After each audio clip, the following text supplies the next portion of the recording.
Let's unmute the microphone and try this again. So, jumping on the stream a few minutes late again. This time, the cause is once again my Surface Book. So I'm gonna say that as a Microsoft MVP, this is really embarrassing. I'm a Microsoft MVP. That means I am a community advocate. I generally advocate a lot of Microsoft tooling. I'd like to advocate their hardware as well, but unfortunately, their hardware is not something that you should invest your money in. It is terribly supported. The Surface Book, there are pages and pages of issues with these things, and it seems like there's always that, update your drivers, try reinstalling the OS, those type of fixes are offered. But other than that, these issues linger on, and they're pages, 50-something pages on a forum, and that's just one post of many. When you start seeing that stuff, you just give up. I'm not going to try installing updates and reinstalling my OS and all of those ridiculous things on a machine that costs nearly $4,000 when it just doesn't work half the time.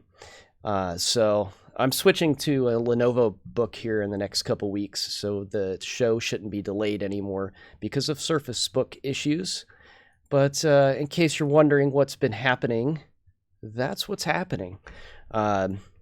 If you have money to invest in a laptop, don't get a Surface. Just don't bother with it until somebody decides they're going to go and figure out what all of these firmware, hardware issues are that cause things like your NVIDIA drivers to not be detected, your mouse to not lag incredibly bad, and nameless other things.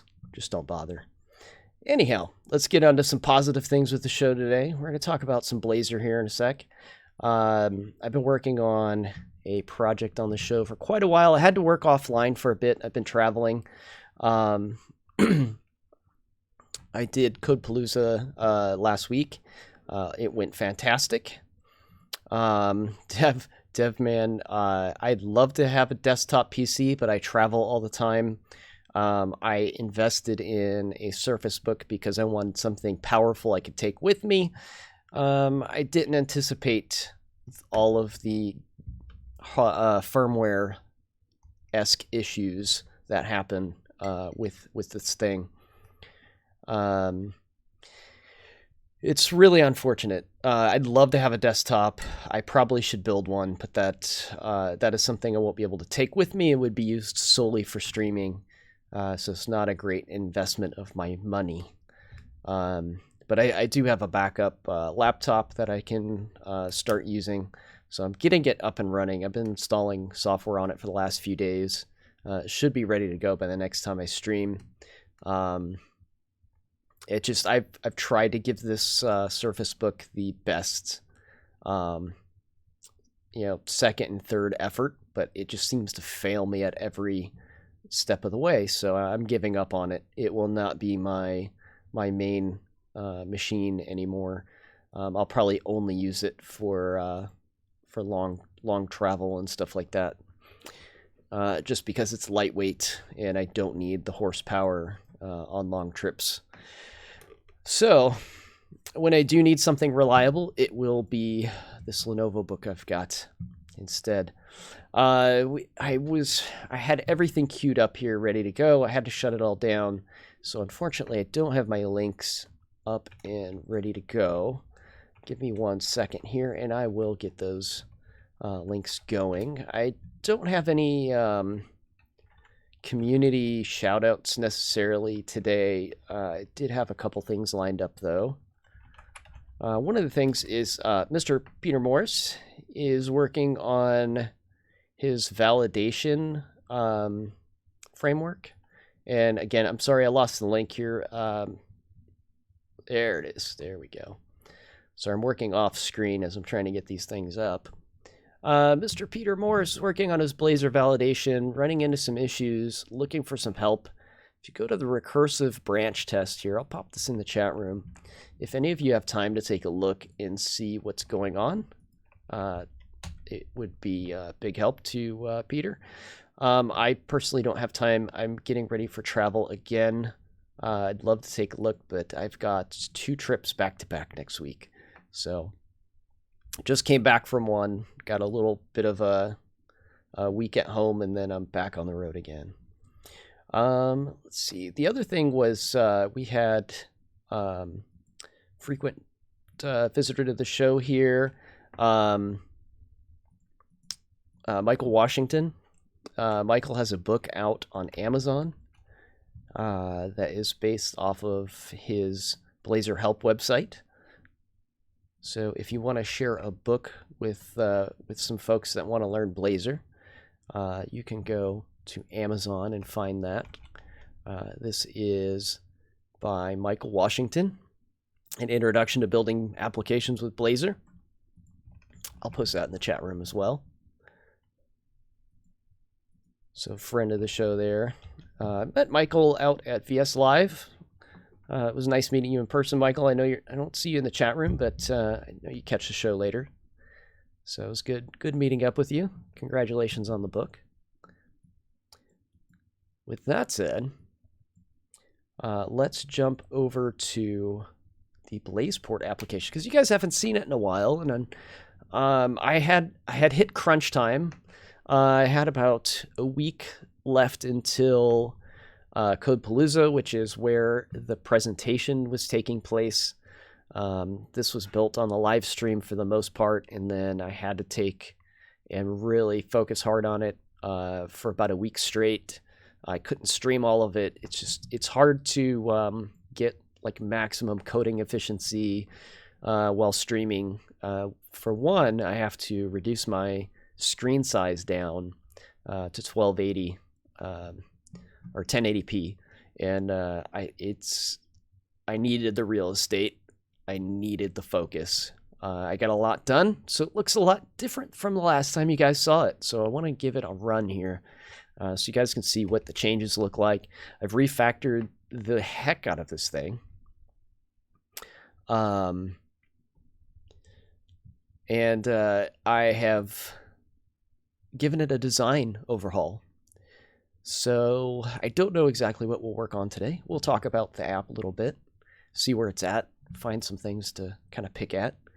But this is what it looks like now. Last time you guys saw it was a black and white prototype, kind of a hot mess. Welcome, Binary Chef. Welcome to the stream. Hope you enjoyed Codepalooza as well. Binary Chef was out there with me at a workshop of his own and some sessions to do. Hopefully everything went good. So this was the BlazePort I presented at Codepalooza. Much different looking than the one that you guys saw last. So the prototype look and feel is gone, and now got this nice retro vibe going. Borrowed a little bit of the design influence from some of the NASA JPL Labs stuff that I've seen. So we've still got some of the same UI behaviors. I refactored this out to a single flyout menu. I think this worked out the best. Hey, Ancient Coder, welcome back. So we can go in and select our date from a calendar, and you guys are going to like this, I think. We can select the number of passengers. We can fly to Mars. Let's schedule a trip from Earth. We're going to leave from Cape Canaveral Air Force Station. We're going to go to Mars and land on Mount Sharp. We'll estimate our trip cost. And you'll notice that this has been updated as well. The price is now reflects something a little more realistic, I think. Who knows? It's all fictitious stuff, but it was $1 or $10.06 or something like that, or $100. I don't know. I'm pumping these numbers up by Yeah, unfortunately, I did Ancient Coder. I had to do a lot of work in a short period of time. Um, so the prices are now more accurate. I have a countdown. We have uh, Codebase Alpha rating with a party of 3. Welcome, Codebase Alpha and viewers. We have the BlazePort application. I was just starting to review the BlazePort app. Is something, a little pet project of mine that I've been working on for the past couple of months. We've been doing this on the show, and some of it got done off show. So I was trying to catch everybody up on what exactly happened over the last couple of weeks. And a lot has happened, as you could see. We've got a nice look and feel here. We've got how long the trip will take. It's broken down into hours and days. We've got our mileage. So this is actually being pulled from our database, which is now. This is another big jump you guys missed while I was offline. The data is now coming from Cosmos DB instead of SQL. I'm doing good. Most people in the chat room look like they're doing well. Codebase Alpha, thanks again for joining us with your raid. I hope your show went well today. What were you guys talking about on your show? So this is all working now. This is all completed. This screen here looks really well. I'm happy with the way it came out. You unfortunately cannot book a trip yet. We can estimate our travel. We can't book. Did I move to Cosmos DB because it fits with the space theme? Yes, I did. There's actually some truth to that, Binary Chef. So this was originally pitched as a Microsoft build session. And unfortunately, I did not get chosen to speak at build. They had a lot of good sessions to pick from, not a lot of slots to fill, so I got bumped. I wanted to talk about Cosmos DB because it was a newer technology. It still is brand new technology. But between that and this inspiration here, this was the original inspiration from Behance. This is a space Uber app. You can probably see some similarities between what I created and what we have. So there, good design is inspired, I think. I put my own creative spin on it, but this was the general idea that I borrowed from. I'm not going to hide the fact that I did borrow some ideas from here and there.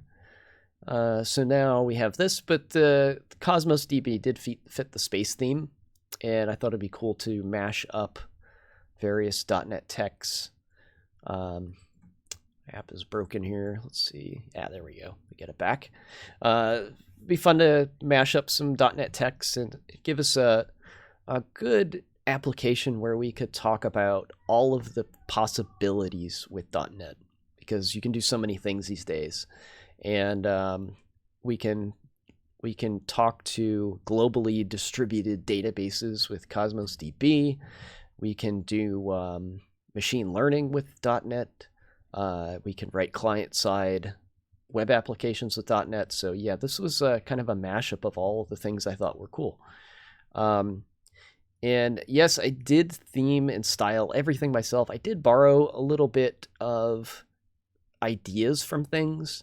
And I will be like totally 100% transparent here. Let me pull up my file browser off screen, just so I don't show anything I don't want to be public here. I do have, I'll show you, I actually create, when I do design work, I create a kind of resource library of things that I would like to incorporate in my designs. And I use this like as an inspirational pinboard of sorts. I'm trying to find where I placed all of these things at. Not really great at organization, so while the design might look pretty nice. I am very disorganized.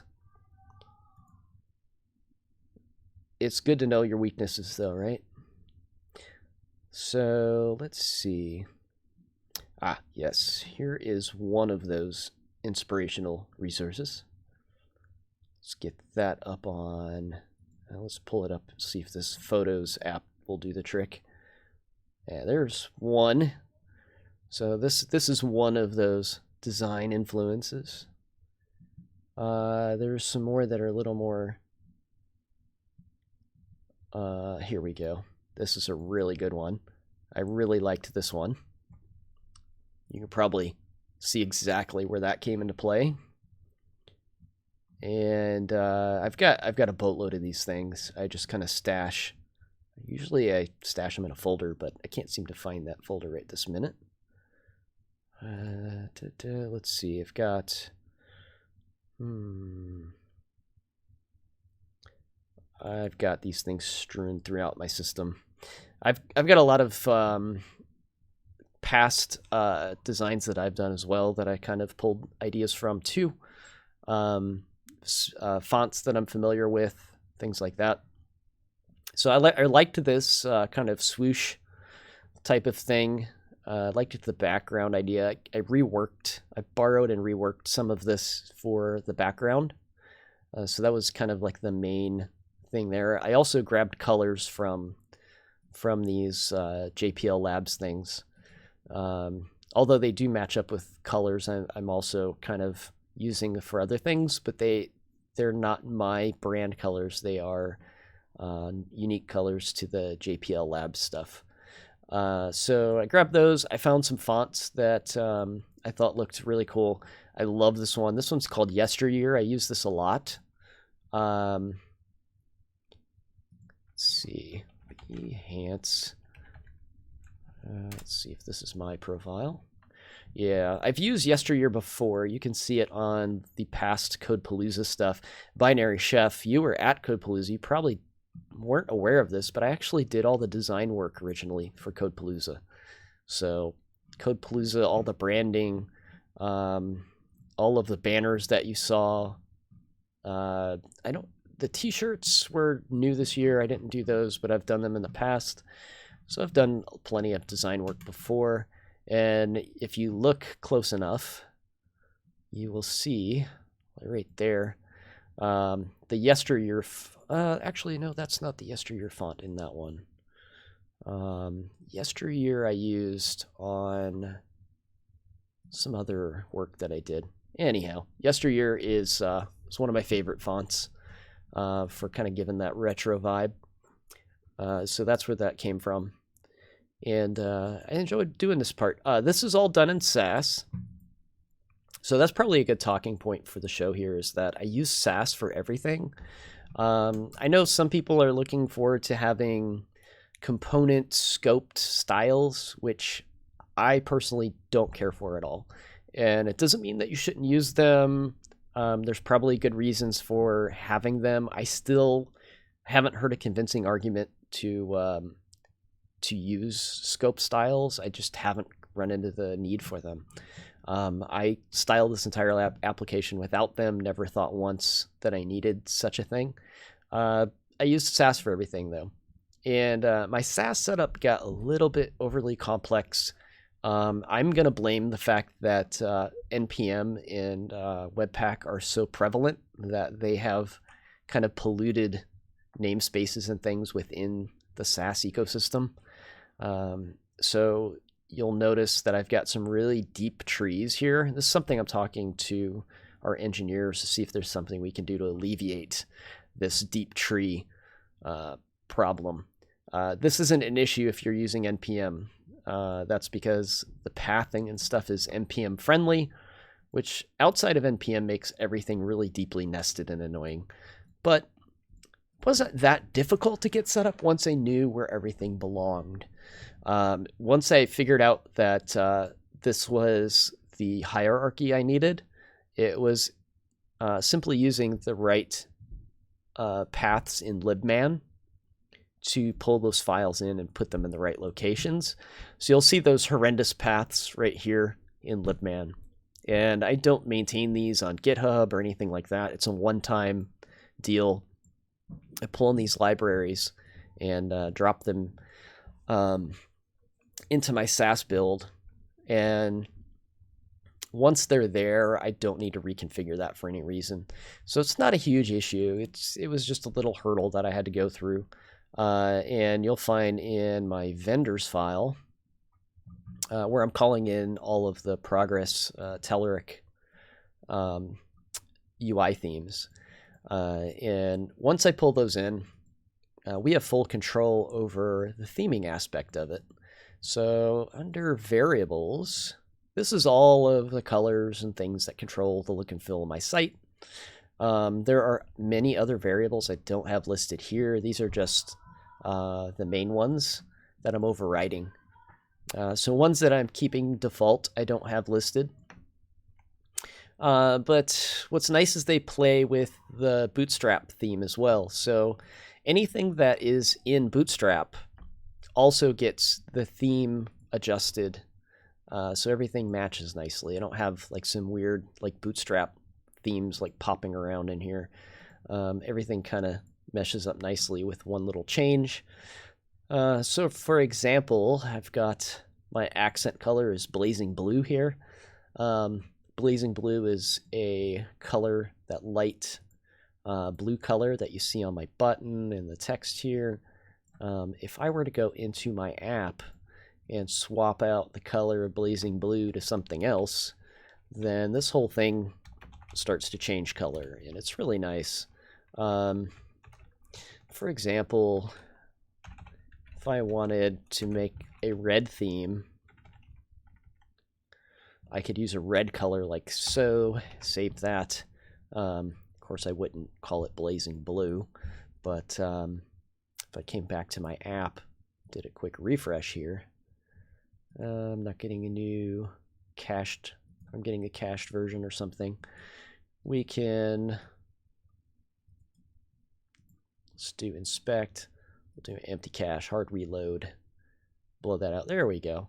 So you can see the theme just starts changing, and those values kind of cascade down. All the buttons are changed, the text starts changing, and there's little hints of those colors in the headings and things like that. This blue here is part of a background image, so that's obviously not going to change, but you can see even the button, the highlighted colors changed. That red is gone through the whole system there. So like, once again, Sass is like one of my favorite tools for doing CSS and design work. And it's because it's so easy once you have it set up nice to do this type of stuff. And then people ask about like component scoped things. Well, all of my components are kind of scoped in, they don't have like a unique identifier, which I think just gets in the way in my opinion. But under my components folder, I have things like my flyout panel. I have my main menu. So all of my components have their own file that is quick and easy to jump to, and just fix any styles for those components that I need to fix. I could always prefix these things really quick and easy with Sass if I wanted to create like namespaces or anything like that. So the whole scoped CSS thing doesn't really come into play for me. Just never saw a reason to have it. If you do look at the hierarchy of my Sass folder, you'll see that I have themes and I have light. I plan on making some more themes for it later once I get some more time to work with this. So we might do some more Sass work in here. If anybody has any questions about how that stuff is set up or it works, want to see any demos or anything, just give me a shout, and be more than happy to kind of tool around in there and show you how things got set up. Yeah, dark themes are essential these days. I have a little conundrum though, where I feel like I've crossed into dark territory already, and I called this my light theme. So I may just continue with this and call it the dark theme, maybe change it a little bit. I do have some white panels and stuff in here, but it's pretty dark on the home screen. So you want to see how I did the countdown time? Okay, we can do that. Please feel free to ask in the chat room for stuff. I didn't have anything really planned out for today. It's been a long week working on travel and stuff for some upcoming shows. So I really haven't got a whole lot of time to plan out any talking points for the stream today. So I'm more than happy to show off little bits and pieces, especially since I've been gone for a while and a lot of this stuff has changed since you've seen it last. So one of the things I refactored, Ancient Coder, which you'll notice as I get to your countdown question, I've gone from I'm a MVC veteran. Like, I've done lots of MVC apps, so I have the tendency to try to stash things in this model view controller pattern, and Blazor has gotten me into doing feature slices, and I've refactored out everything in this app to feature slices because that's where I saw the pattern falling. I was darting around to like model folders and stuff that used to be in here, and I figured out I don't need those for anything. They don't really play any kind of purpose. They're not helping me organize anything. And it's much more efficient for me to put things where they belong with their features. So under this index folder is all of the components that go on the index page only. There are other components that are system-wide that are up in the components folder. But in the index folder, I have a countdown component. So we'll jump into the countdown component. The countdown is listed out into many spans. And it takes in a list of, a date time. So we're going to give it the date that we're going to count down to. So when I'm on my homepage and I select a date from my calendar, for example, this is where the date comes from. So when I select this date, that gets passed into my countdown component. So it says countdown to the date we gave it. When we do the on parameter set, I start up a brand new timer. That timer, I probably wouldn't suggest this for a production app. This counts down once per second. So we're going to be re-rendering this page a lot. It might not be the most performant thing to do. I would say I wouldn't have a 1 second countdown on a production app. We might change this to like countdown once a minute or something like that, because it gets a little intensive, I would imagine, for the render tree to be getting hit every second. I haven't tested it though. I mean, I could be wrong. I'm just estimating or guessing that that's probably not the most sane thing to do, but who knows? I do know this is also like pinging our WebSocket because this is server-side Blazor. Every second I'm making a socket request. So once again, use this with caution. I do use timers though in some other projects. So I've got, I want to look at network. Let's try refreshing this. We should be able to see the socket lighten up in here. The socket is under this Blazor ID here, and it should be ticking away every second here. I could be wrong. Nope, there it goes. It's not every second, so... Oh, my timer's off screen. I don't have my timer running. Let's see. We've got to dock this guy. There we go. Now let's see if we're lighting up our WebSocket. And our WebSocket takes a hit every second now. So these are just things to be aware of, right? Yeah, this is server-side Blazor, so it's gonna hit that WebSocket every second. Probably not a best practice, but this is an experimental demo fun app, so this is what I'm doing. So every second it calls state has changed. and displays the current countdown time. Thanks, Gorn. We're just kind of going over a review of some of the components and architecture, and I'm open to any questions today. Thanks for that. If anybody has any questions at all, please let me know. I'd be happy to share how these little bits and pieces were built. So the real impressive part of this, though, I think, is the fact that I can use the time span, because we're not in JavaScript. So I don't have to like pull in moment.js and do anything like that. Would the implementation of the countdown timer be different in client-side Blazor? This code would work identically in client-side Blazor. Would I handle it different personally, like from an architecture standpoint? I think this actually probably would be perfectly fine for client-side Blazor, other than the fact that triggering this every second still feels a little heavy-handed. It would be more suitable, I think, for client-side Blazor than server-side.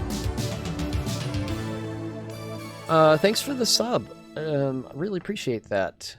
I don't know how to pronounce your name. I'm really sorry about that. If you could help me with that, I'd love to give you a shout out.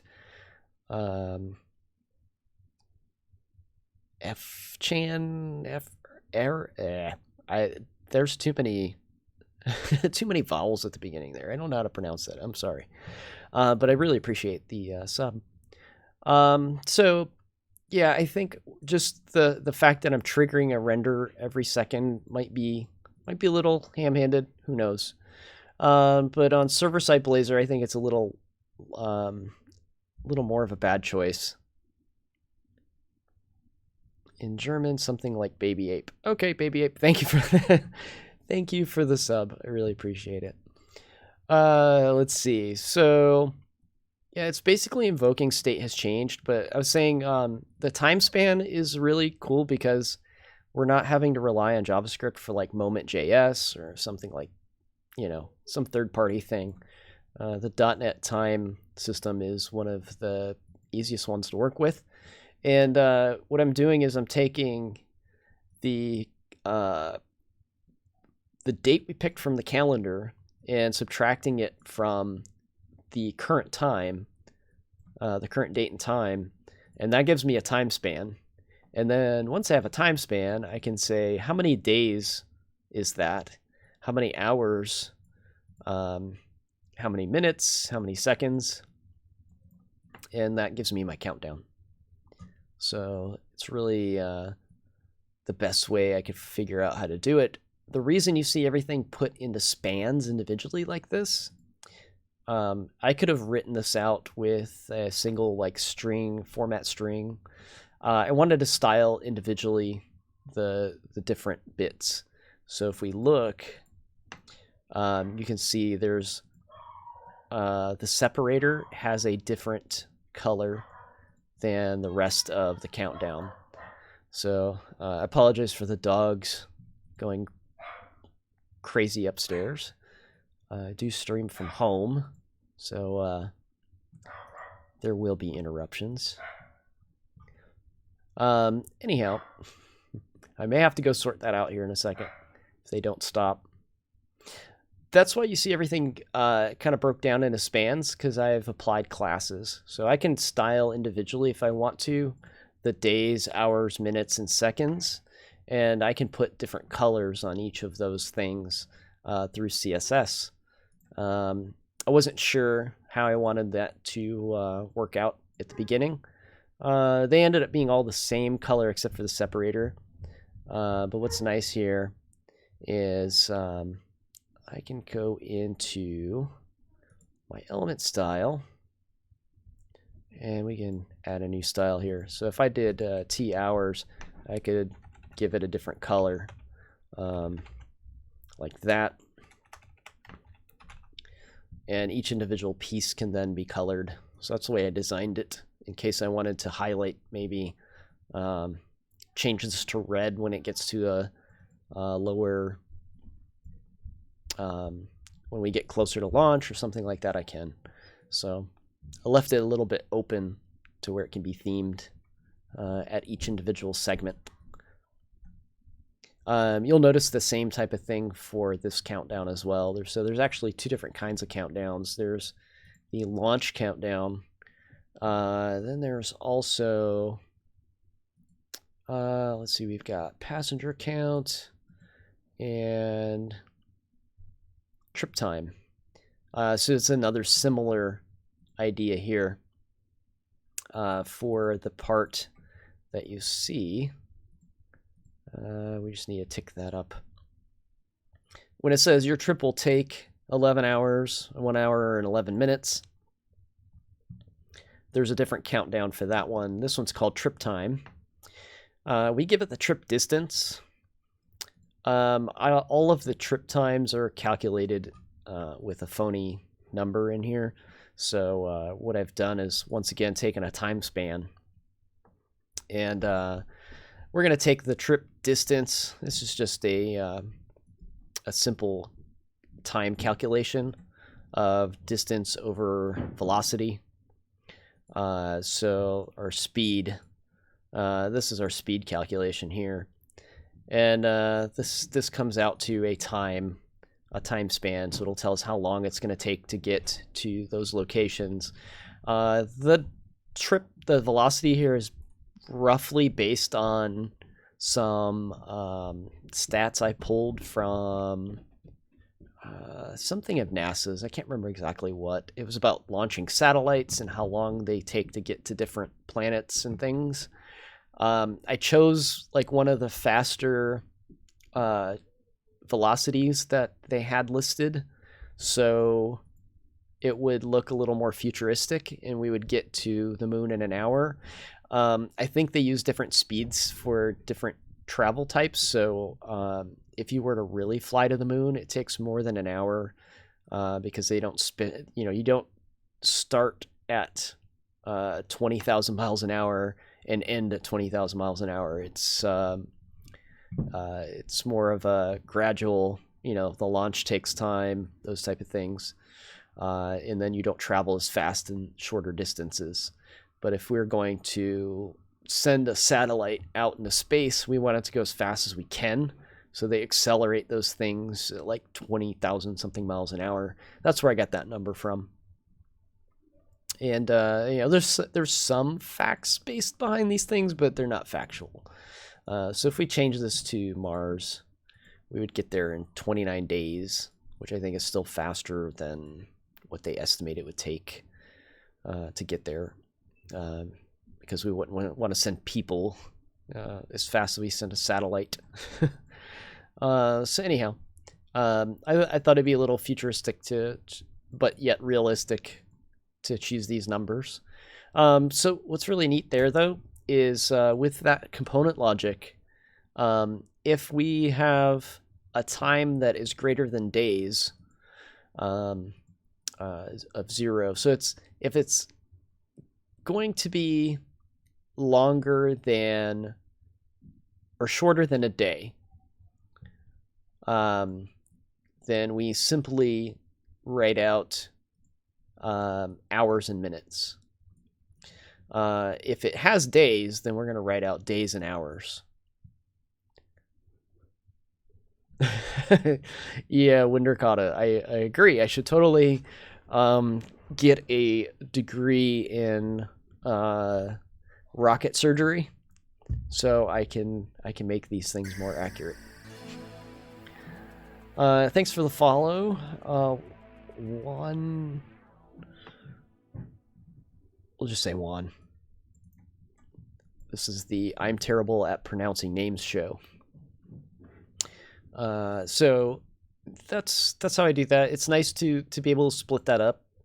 So I'm not showing showing days as 0 if I don't need to.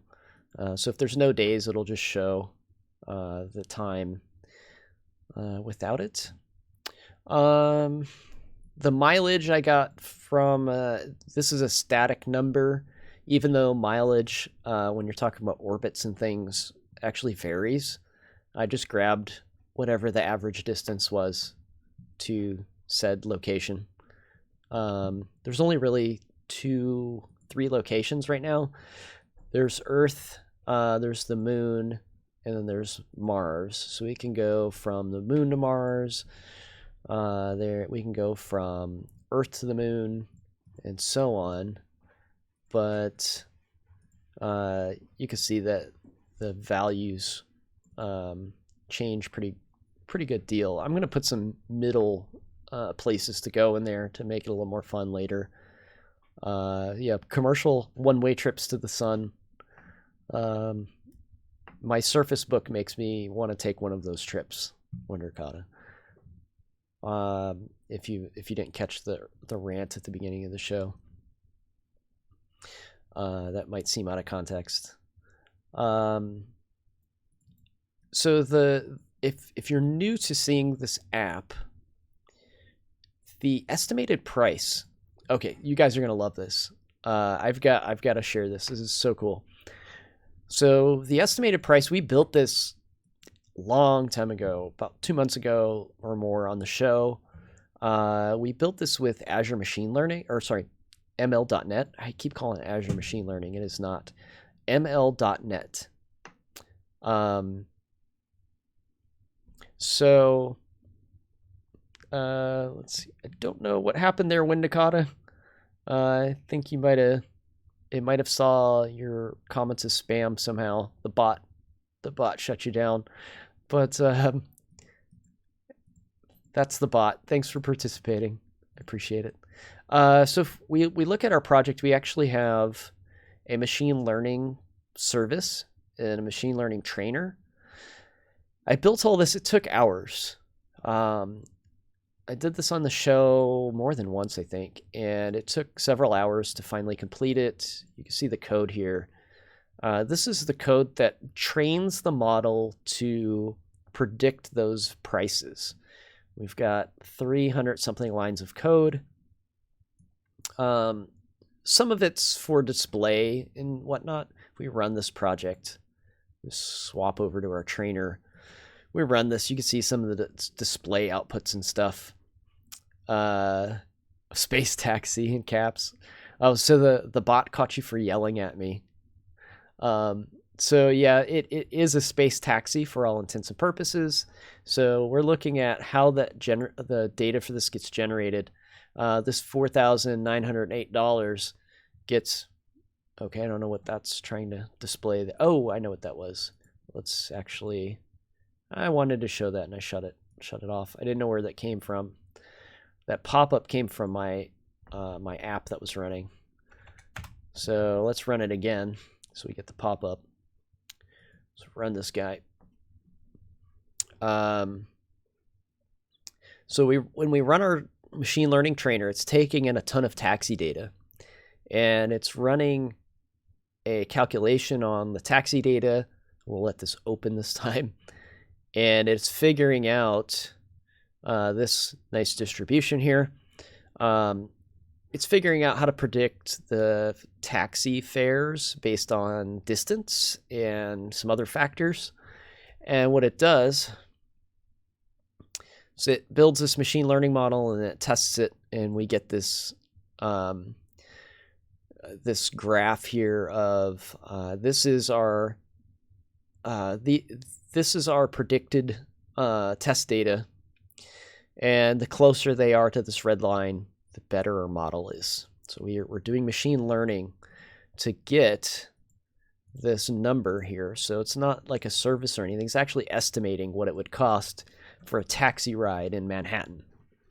I'm extrapolating that over the distances to Mars, and the prices are inflated to make it look like space travel. This is awesome, though. Took hours to build this.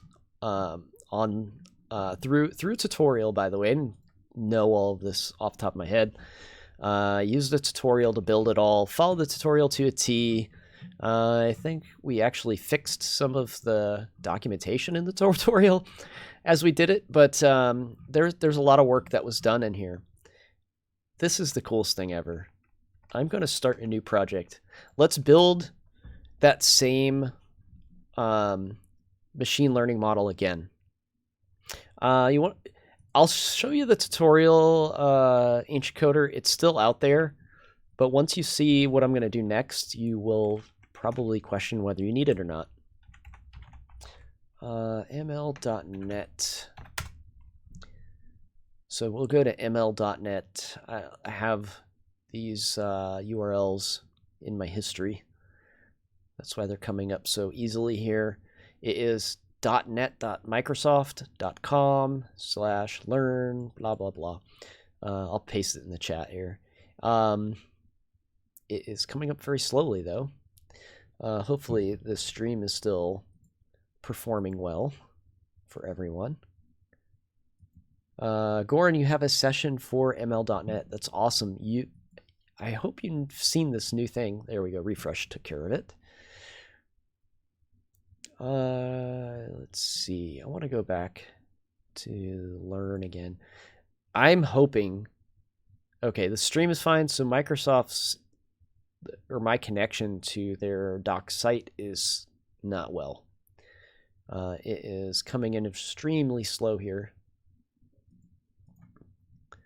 I don't know if anybody else is having issues with the doc site. Give it a look. That is where I found the tutorial. If I can find it again, I will share it. So anyway, there is a tutorial. I'll post that link whenever the heck this website finally comes up. We're going to create a new machine learning model though. Remember I said this took hours to create? Let's do it again. We're going to do it a different way this time. So we're going to go create a new console app. Okay, thanks for confirming that, Ancient Coder. So the doc site's having some issues. We don't need it. Ancient Coder asked for the tutorial. It is on that site somewhere that I linked. So once it does load, you'll be able to find it. So I'm going to call this test some ML. We're not going to keep this around for long. This is just for demo purposes. This is the coolest thing. We're going to do create. Right. We're just building a standard console application. So standard, you know what? They're probably running the doc site on a Microsoft Surface. I think that is completely plausible. That is why it's not working. This is the Bash Surface show. All right. So we can delete the program.cs. We should be able to get rid of that. We don't need that. Never do need it. I want to do some machine learning, so I'm going to right-click up here, and I'm going to click Add Machine Learning. Look at that. Can you guys see that? Let's zoom in. Add machine learning. All right. It's a beautiful thing. I love it. Click on that. Now I've got the screen that says build your machine learning model. So if you can't see, there is all of the steps to build a machine learning model listed here. Which machine learning scenario is right for me? Let's see what they've got listed. Let's get magnifier out of the way. Get out of my way. We can do sentiment analysis. We can do issue classification. We can do price prediction. There's also custom scenario, regressions, and other things. We've got taxi data we want to take a look at. Let's do price prediction. And by taxi data, I mean we want to predict how much it costs to fly to Mars. So now we need to show it where our data is. So we can point it to SQL or a file. I've got a file. You'll notice there's SQL Server here as well. I'm going to select a file. So under BlazePort, BlazePort, under my trainer, I have a folder called data, and I have taxi fare training data. It's a CSV file. Look at that. It knows how to parse that CSV file. So there are 100,001 rows in there, 7 columns. It's good to know. We've got, come on, magnifier, get on my way. We've got our data. We've got to select a column to predict. This is our label. So label in machine learning is the identifier. We want to say this data has this is the data point we're looking to predict, fair amount. So I want to select that as our label. Boom, fair amount. So all those columns came up in my drop-down box. Fair amount is what I want to predict. Now we need to train our model. So we can tell it how long we want it to train. And based on the time it takes, we could get more accurate of a prediction. But what's really cool about this is we can test different iterations of time, and we can find a happy medium where our accuracy is good enough, but the least amount of time was taken. So it's nice to be able to adjust it by training time. A lot of other systems you see just, they train all of the data. They take all the things in, and as many things as you give it, it will train on that data. So it's pretty cool to be able to adjust the time here. So we'll hit start. We'll give it 10 seconds, and it'll count down. And while it's counting down, it's going to try different algorithms against that data. So it is testing all of these different models that can predict price. So we don't have to be data science experts to know which models would fit that scenario. It already knows, and it's going to test them all. So it came up with this fast regression tree, and it says that that is the best algorithm. We'll click evaluate. These are things you might want to understand if you're doing this, as far as how R² equates to the accuracy of your model, and what RMS loss and squared loss and those things are. It has to do with like false positives, false negatives, those type of things. There's, for example, that linear, I don't have it up anymore, that line chart that I showed you and how things correlate to that line. These are the numbers behind those that give those things meaning. So it has chosen the fast tree regression with the highest R² value. And we are going to then generate code from it. So we'll just go ahead and hit add projects. And if you look at my class library over here, it now has 2 projects in it. One has a console app that I can run to train the model, and the other one has the actual model itself with kind of the bits and pieces that make up the model data, which is pretty close to my manual abstraction in my project. So if we go back to my project, you'll see something similar, which is really crazy because I was completely, well, the tool didn't exist. I wasn't not aware of it. It just wasn't there. It may have been in testing behind the scenes. I had never heard of it. It was still pre MVP Summit announced even. But you'll see I have almost the same thing here.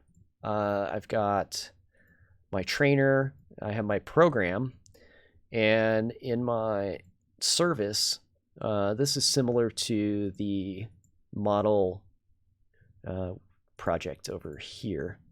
So they call it .model, mine is called .service. They're about the same thing. I have this data structures folder, and it has all of my column information, stuff like that. So they do all this work for you now. So that's where I said the tutorial may be handy, Ancient Coder. You might find some help in the tutorial understanding the terms and everything that gets generated but you can now just generate this stuff. But the tutorials will help in the long run. So if you have to go in and manually do any work in there, you'll know what that stuff is. So how cool is that thing? If the internets are working, now that this page is up. So there we go. If you want to do the tutorials, it is the middle button, Ancient Coder, on that ml.net page. If you want the tool that I showed you, it is on the ml.net main page, which I need to find that. Learning.net. You actually have to install a tool to get that to work, but it is really easy. It's a v6. That looks like it's going to be slow. Let's take a look in our extensions instead and see what I've got installed here. So I've got ml.net model builder is what that tool is called. So if you go into your extension manager and install that, and you also need the SDK. There we go. So I believe it's the second button here. Model builder's right here as well. So second button up top. It gives you everything that you need. This is the thing I just demoed for you guys. I thought that was really cool. I actually saw this minutes before I was supposed to give the presentation and managed to squeeze that into my presentation at the last second. So I thought that was amazing. They are just making this stuff so much more accessible to developers, and machine learning is going to be very important to us as developers as time goes on. So it's really good to see that we have good support and tooling coming. Azure ML, I think, is still leaps and bounds easier to understand machine learning from. So make sure you check that out as well. But ml.net is also very cool. Let's see. I stopped my app from running because we were doing the machine learning bit there. So let me get it back up. Close out that window there so we don't get hung on our build or anything weird. The console still likes to misbehave from time to time. And yeah, app's back up and running. We can take a look at any of the other bits that you guys want to. We could talk a little bit about Cosmos DB and what I ran into with that. So Cosmos DB is very cool. All the data that you see comes from Cosmos DB. So when I click on my trip, definitely have some internet lag here today. This is all coming from Cosmos DB now. I was using SQL. I may revert back. I'll tell you why in a minute. There's not a whole lot of data that gets fetched from the app. It's pretty simple stuff. It's basically 2 tables worth of data if you're in SQL. DocumentDB uses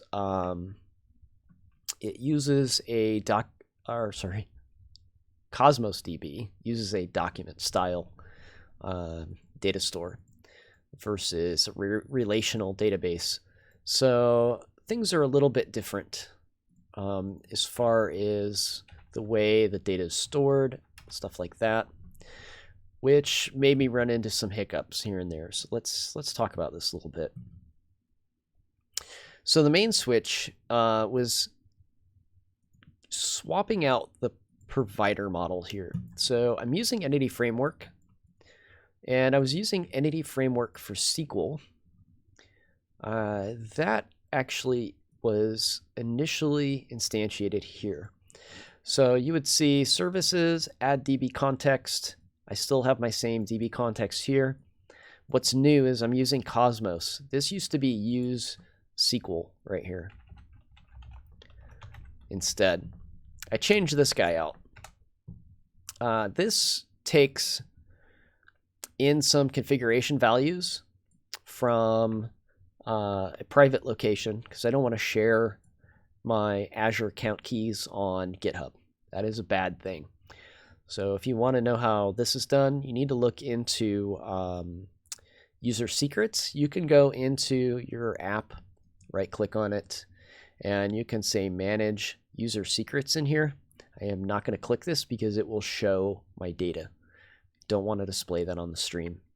It will basically pull up a JSON file that has a couple values in it that correspond to my Azure keys. So that was all that changed in the app at first. So it was able to do a pretty decent job at still writing and fetching data to and from the database. The only thing is, for what I know, I don't know a whole lot about Cosmos DB, but it being a document style database doesn't have the same concept of migrations that a SQL database does. So in a document style database, if there's a field missing, which would be a column in SQL, if you try to add data to a table that doesn't have a column in SQL, you get an error. In a document database, it just adds it. So the migration part of it isn't necessary. So we didn't need migrations, but it also didn't want to seed the database, which is done through migrations. So I had to take the seeding code out, and I had to put that elsewhere. So this is my seeding code. This changed pretty much entirely from the way it was done with Entity Framework before. So I'm actually calling in my DB context explicitly an initialized task here. So I am taking the data and adding it and doing save changes. You can do this through the on-model creating method with SQL. It wasn't working in the on-model creating method with Entity Framework for Cosmos DB at the time I was using it. They may have fixed that. I know a lot of work is being done on the provider for Cosmos DB, so a lot of things that I say don't work may work already today because it changes nightly. So that was one of the things that didn't work. I had to put it here and call it myself. But the code that I'm calling is identical to the code that was initially called from on-model creating. So it's not different code, it's being invoked manually. So I had to invoke that manually myself. Once I had my data in the database, I ran into a few queries that did not work.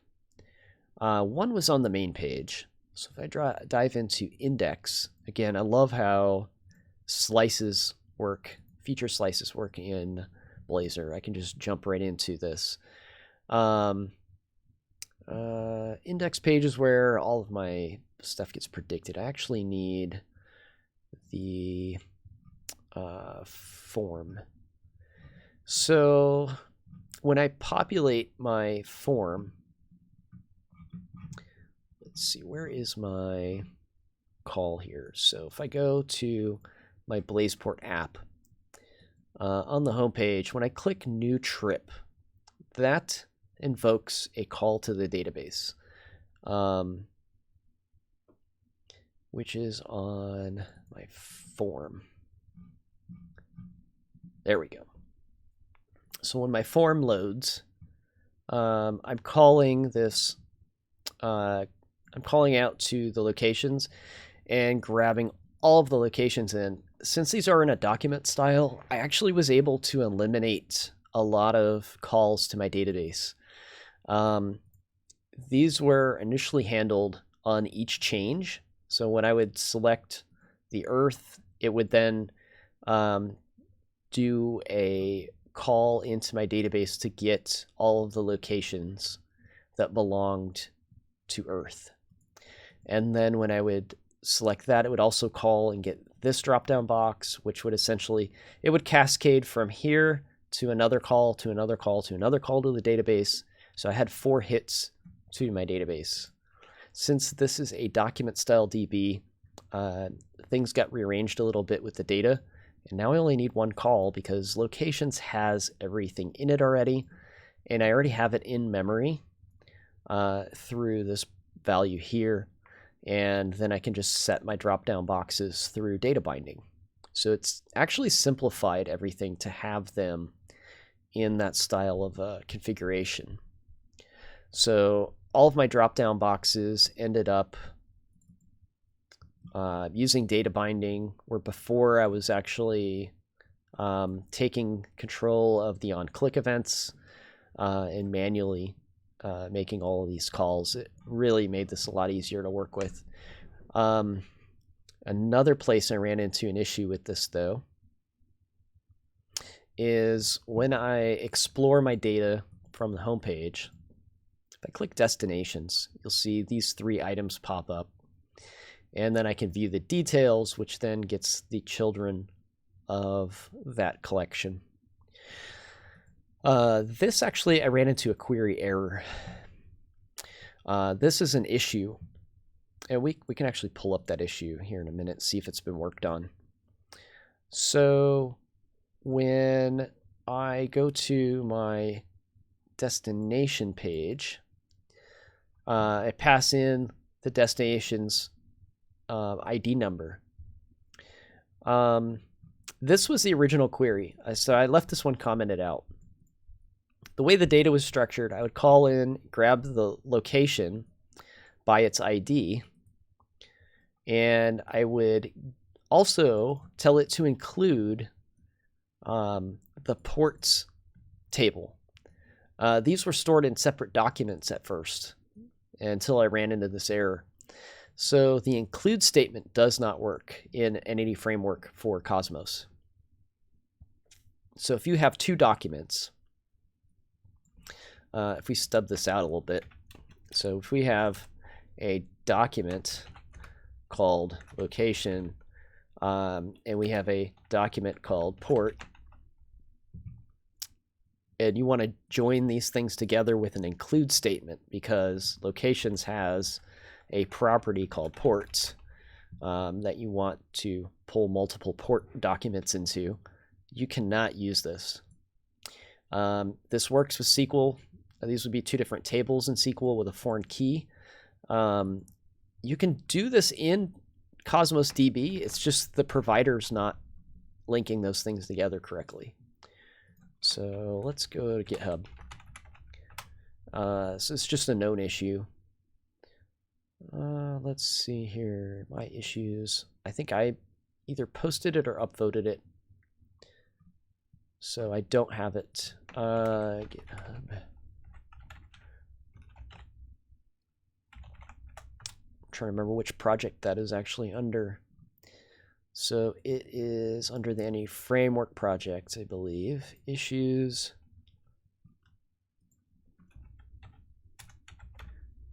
Hopefully this stuff is interesting to you guys. Let me know if it's not. I don't want to bore you with digging into these issues. But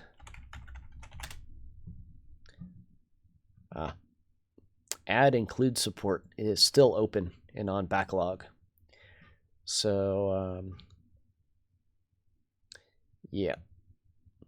So this is a known issue. It looks like it's backlogged. It's not something that is on the roadmap, apparently. And it may be because it's not the right approach to use. I'm not sure.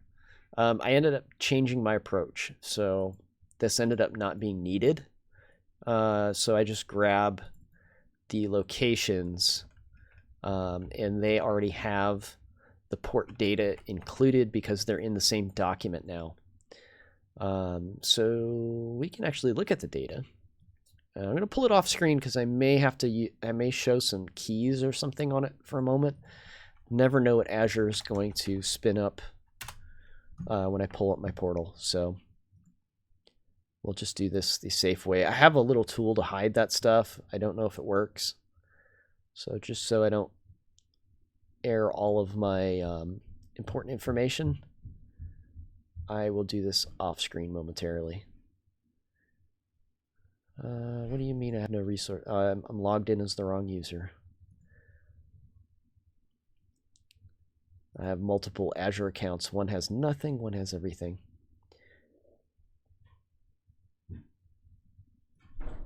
So I have my Cosmos DB instance here. I don't see any. Oh, there's my subscription ID. I don't know if that's sensitive or not. I need to browse my containers. There we go. This should be good. I should be able to show this without everything falling apart. So this is my Cosmos DB database account. If I click on my container, I have a database named BlazePort. And there is a data browser in here. Data Explorer. I'm on the wrong screen, guys. Welcome to Cosmos DB.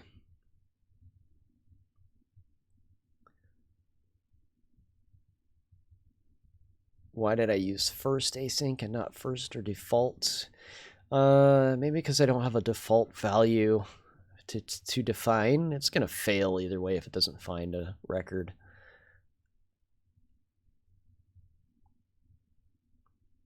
So now I'm going to dig in, and I have, these are called containers, and I'm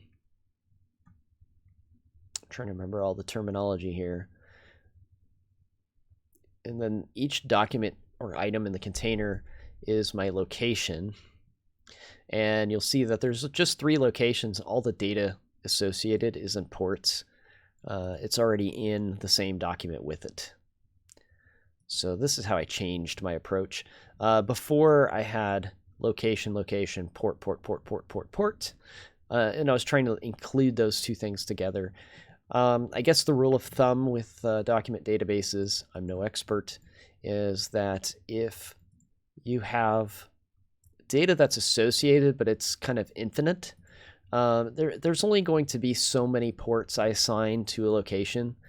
There theoretically could be a ton, but I knew in my app it was going to be just, at the most a dozen or something like that. Then it is okay. If it's finite, you can put them inside of the same document. If they are infinite in nature, if this is a little more real world of an app, I might want to have these separate. Then it would require a little more finagling to get the data out. And that includes statement would be very handy. You can also set up, you can do like reports and, canned reports and things that could help you organize that data as well. And just call that like as a stored procedure or whatever. But just to make things easy, just went ahead and put ports inside of each location.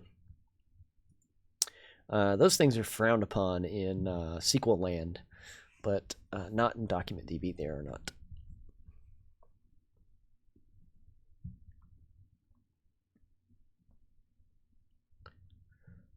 So let's see, looking at some questions here. A common way I've seen this used is that ports would still be a collection with more information. And then, yeah, the ports you refer to. Yeah, so the gist there is, and thank you, TBD Gamer.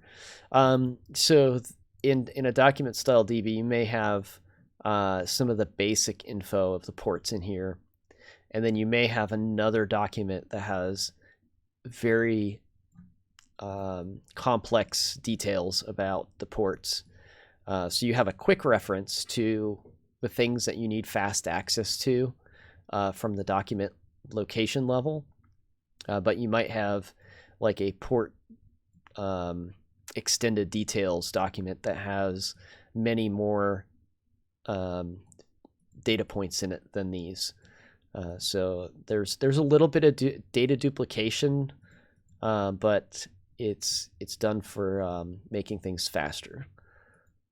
So there's a bunch of different approaches to persisting data these days. We have a lot of choices with document style databases and relational style databases, and a lot of times too you'll see those things being mashed up where the document DB is being used for one type of operation. There's a report written that dumps data into a SQL database for fast access for queries and things. So like a financial system might have things that are stored in a document, but then when you report your quarterly earnings or something like that, it's actually pulling from a SQL database that has a long-running task that dumps data in it from time to time. Let's see. Where we went down an architecture rabbit hole, but it's good topic to discuss. I just wanted to kind of show some of the hurdles I ran into. This is why I did it off air, though. I couldn't spend a lot of time digging into why things were failing. I just needed to button it up and move on so I could get to my presentation.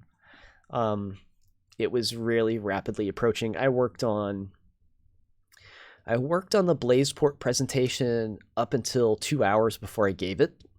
So I was really going down to the wire. That is not how I normally operate. I normally have all of my conference material in place months before, weeks before. Some people don't do that. Some people actually, they submit talks, they come up with the stuff on the spot. They're really good at it. That is not how I operate. I'm just not, I plan these things out long term. I know it was tough, trying to figure out what to do with that spare 2 hours I had. This ended up being the presentation. I need to put this online, guys. It still needs a little work, but I talk about machine learning and Cosmos DB and Blazor and all of those things, and why I did it, and what I chose each thing for, and yeah, this was all built the day of, so this was one heck of a presentation to build in no time. I did have some resources available from previous presentations that I've done, so that helped a little bit.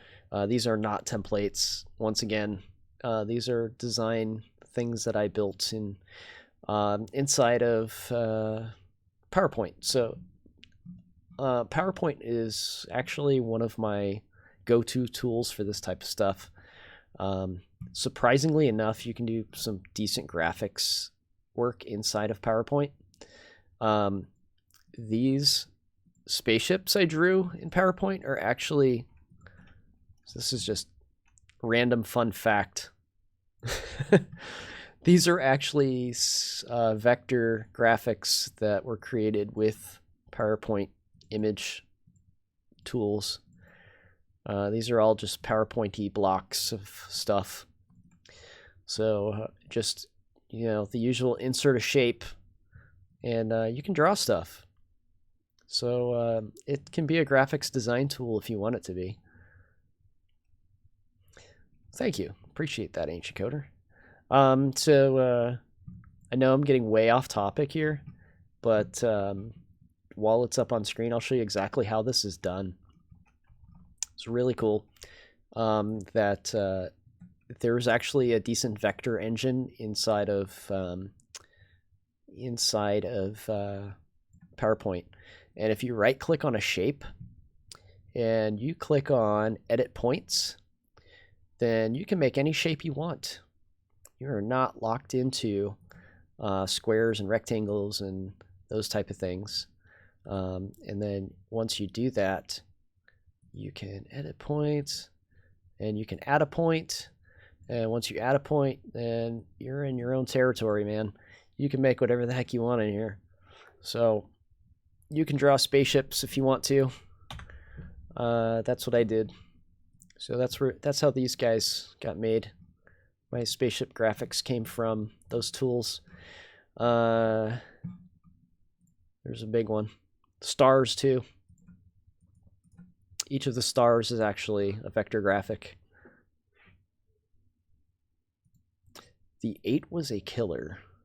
Missing a reference. What does that mean? I missed a previous comment.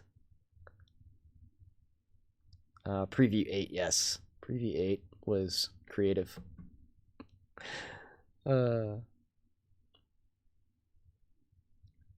You would not have made a spaceship. The Borg spaceship's fine. I mean, if you want to put a Borg spaceship in here, it's really easy. You just drop in a Borg right there. Boom. We've got the Borg. They're watching everything. All right. Enough fun. Enough PowerPoints on my show. Get it off of here.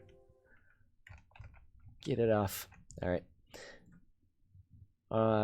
The presentation I'll put up online if anybody wants to take a look. Hopefully I get to do it again. Oh, PowerPoint's being fun now. It is coming up off screen, so I can't close it. Close. Get you out of there if I want to. All right. So that was the presentation. I will throw online. I'll link to that in a bit.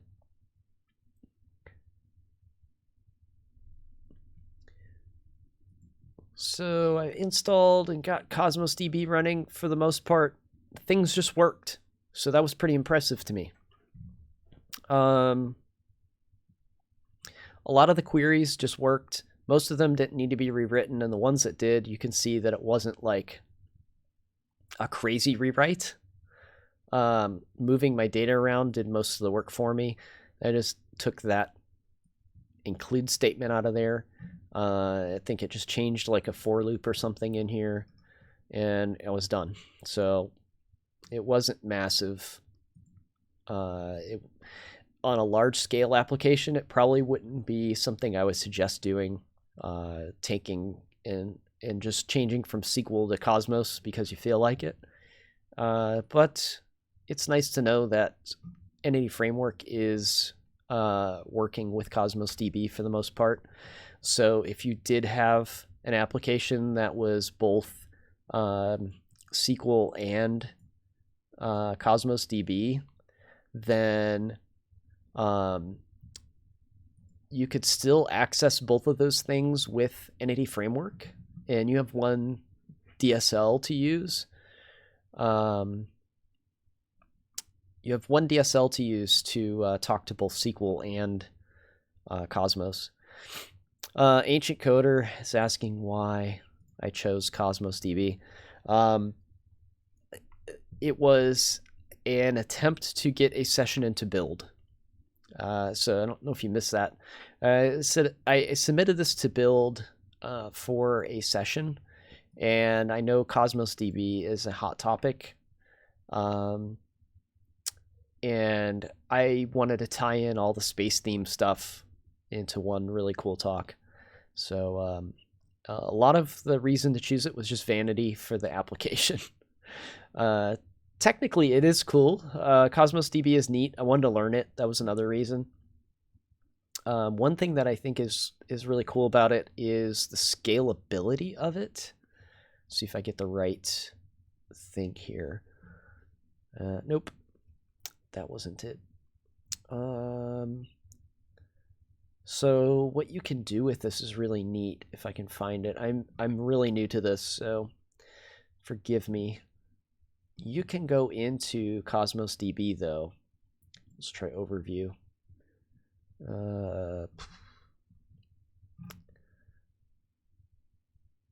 Data, there it is. Enable, oh wait, no, I don't want to enable something. Data Explorer, I don't want to delete it. Where's my thing? Replicate data globally. There it is. So this is really cool. And if I wanted to replicate my data globally, there's actually a UI for this. So let's zoom in. Let's use the browser zoom. Browser zoom's probably better looking. Yeah, there we go. So this is not something that is an easy task with SQL. And this is one of the reasons I want to learn about Cosmos DB. So if I wanted to expand my my database across the globe, and I wanted to have, say, I have customers in Europe, and I wanted to have data to be quickly available to them, I could actually click on these in the UI and say, give me availability in these areas and replicate my data. If I hit save, it would actually do this. And I'm going to replicate my data to all of these locations.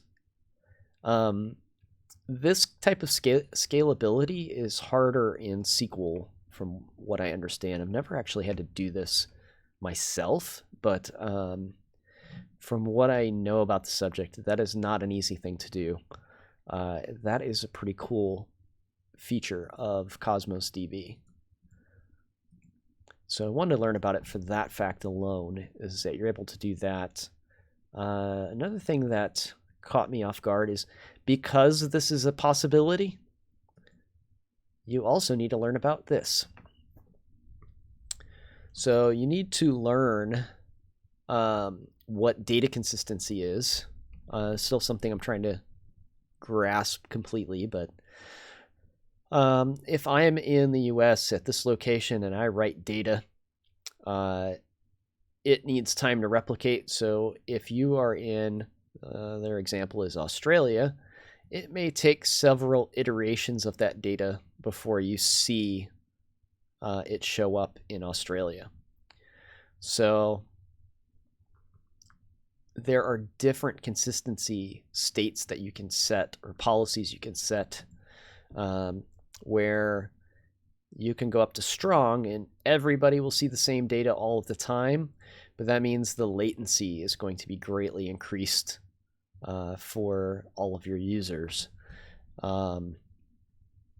Then you can go to eventual, which is the polar opposite, which is no telling what the other users are going to see, but it's going to be the fastest latency, the least amount of latency you're going to experience. But there are things to help with those issues, and then there's also a middle of the road option. So I'm still learning a little bit more about how this affects users, but all of the users do not see the same data all of the time with any of these except for strong, which could be different. Corin says, I heard Cosmos can be expensive. I don't know about that yet. My database is extremely simple.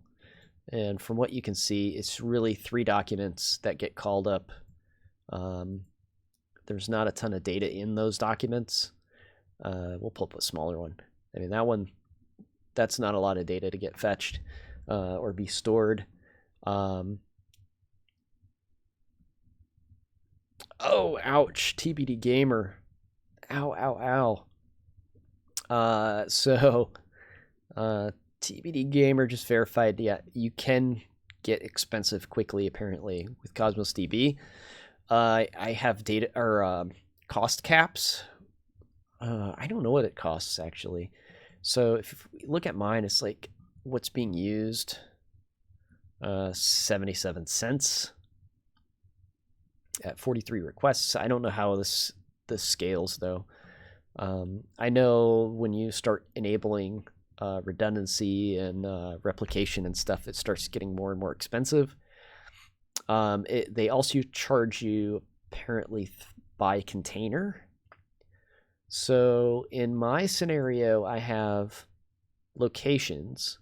So if I look at BlazePort context, I have, this is my container, and I have locations in the BlazePort container. Their advice is to use new containers for each. So I could go new container. That's how they would suggest I store the ports. And any other related, but not like directly related items. So like ports would be in another container. They charge per container though. So their advice is to make it more expensive. So there's that. I've had a few hiccups with Azure myself where things have ended up costing a lot of money. I never did track down the root cause of it. So it's something that may be fixed by now. It was with the Signal R as a service when it first started. I did a Hello World and it burned through $50 in an instant, which was my cap I had set, which wasn't real money, it was credits. So it didn't cause any real harm to my pocketbook. I don't know why it did it. It was not an application I used. It was just I did Hello World, hooked it up to see how it worked, shut it all down, and before I knew it, it was blowing up my Azure account. So things happen. I heard that Microsoft is really good at responding to those type of issues. So if you do something unexpected and it blows out your account and you have like this huge bill, they will work with you the first time. So it's worth talking to the reps and stuff that you have about it.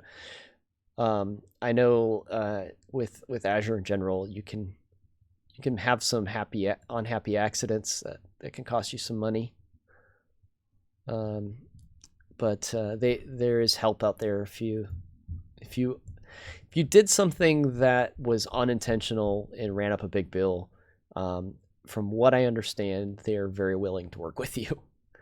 They don't want to turn customers away because of you ticked the wrong box and now you've got a $400 Azure bill. So was there let's see, TBD Gamer, was there any recourse for that? Did they fix it for you, or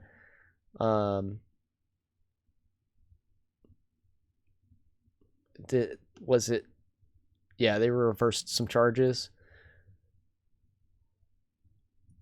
You had to delete everything first. Well, if it's a project you're learning like stuff on, then I can see like they would be very easily willing to reverse charges and stuff, and like, take this test project down, please.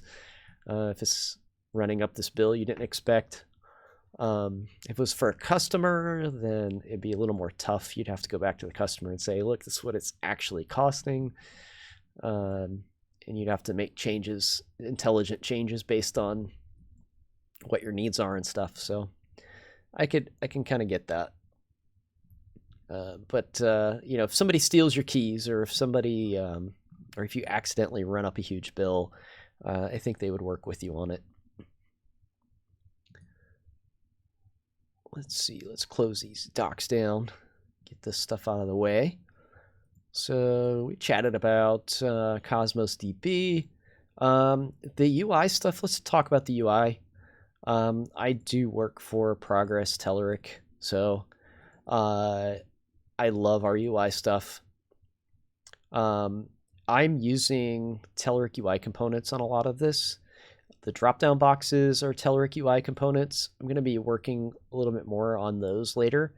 What's really cool about our drop-down boxes is that they support templates. The data binding, I think, is a little easier to understand than the select boxes. So let's see, we've got a configuration form. So you'll see I'm using the Telerik numeric text box, the drop-down box for these things.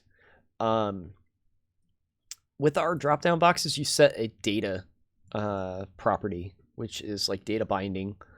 Then you bind the selected value through the bind directive. What's really cool is, unlike the default one, which is input select, right? B select, boom, that, like that. So this is the default one. The other one, the one above here, 18 through 24, is the Telerik one. We don't have a for each loop in the Telerik one. We'd use data binding instead. Darren, Cosmos DB cost management and billing features, I don't really know much about. I spun it up. I have an account that has lots of credits on it, so I don't really look at my billing too often unless something has used up my credits for the month. So I haven't really explored that yet. So what's nice about the Telerik inputs is we could take in an entire collection type, and we don't have to worry about iterating over the items this way. We simply set the value in the text fields to the properties that we want that to reflect. That comes in really handy when you start selecting items and things like that, because that selected value field, gets bound here. All right, our Dallas, Steve Smith, thanks for the raid, greatly appreciated. We've been on a tangent today. This is not the show for people that are focused. I am all over the place today. We've talked about machine learning, and we've talked about Cosmos DB, and we've talked about Blazor. We're talking about UI components now. We've talked about SAS and CSS code and all sorts of things. So it's been a fun show so far. I was talking about some UI components with the Telerik UI stuff for Blazor. So we're doing mainly Blazor stuff on the show. It's a Blazor focused show. Everything that we talked about is integrated into Blazor. I'll show the app again. This is the app we're talking about. This was built on the show over the last couple months. I took a break to do some travel and conferences and things. Thanks for the follow. Smab UK, sorry you gotta leave in 10 minutes, bud. It's been good having you here, though. So this is BlazePort. This was built on the show for the most part, and I've done some refactoring. We were reviewing all of the changes that had taken place while I was away working on conferences. So the idea is you select your date of travel, where you want to go. We're going to go from Earth to Mars. We're going to estimate our trip cost, and we get this nice display that tells us where we're going, when it's going to happen, how long it will take, how much it will cost, and how many people are coming with us. This is all done with Blazor, machine learning, and Cosmos DB. So it is a full stack .NET application that is way less complex than you might think it is. So it has been fun to build. Starting to talk about some of the UI choices I made. I'm using the Telerik UI components for Blazor. Telerik UI for Blazor. I switched over the dropdowns to Telerik UI for Blazor because eventually what I want to do is we're going to add in templates. So what's really cool is you can have an item template. You can have a value template. So the item template is in each drop-down item. Let me pull that drop-down box back up. So the item template is here. So where it says Earth, Moon, and Mars, we could put images, which is what I would like to do later. And then the value template is the selected item you see up top. So you can do a little bit of templating with the built-in Blazor drop-down select, but what you can't do is really template out that bound value area. So if you want to put a picture in what you've bound, that's kind of difficult to do. There's some cool stuff that I'd like to put. I saw something one time. Let me see if I can find this really quick. This would be something I'd love to put in the app. What's the CSS tricks thing called? Is it CodePen? CodePen. I think this is where I've seen it.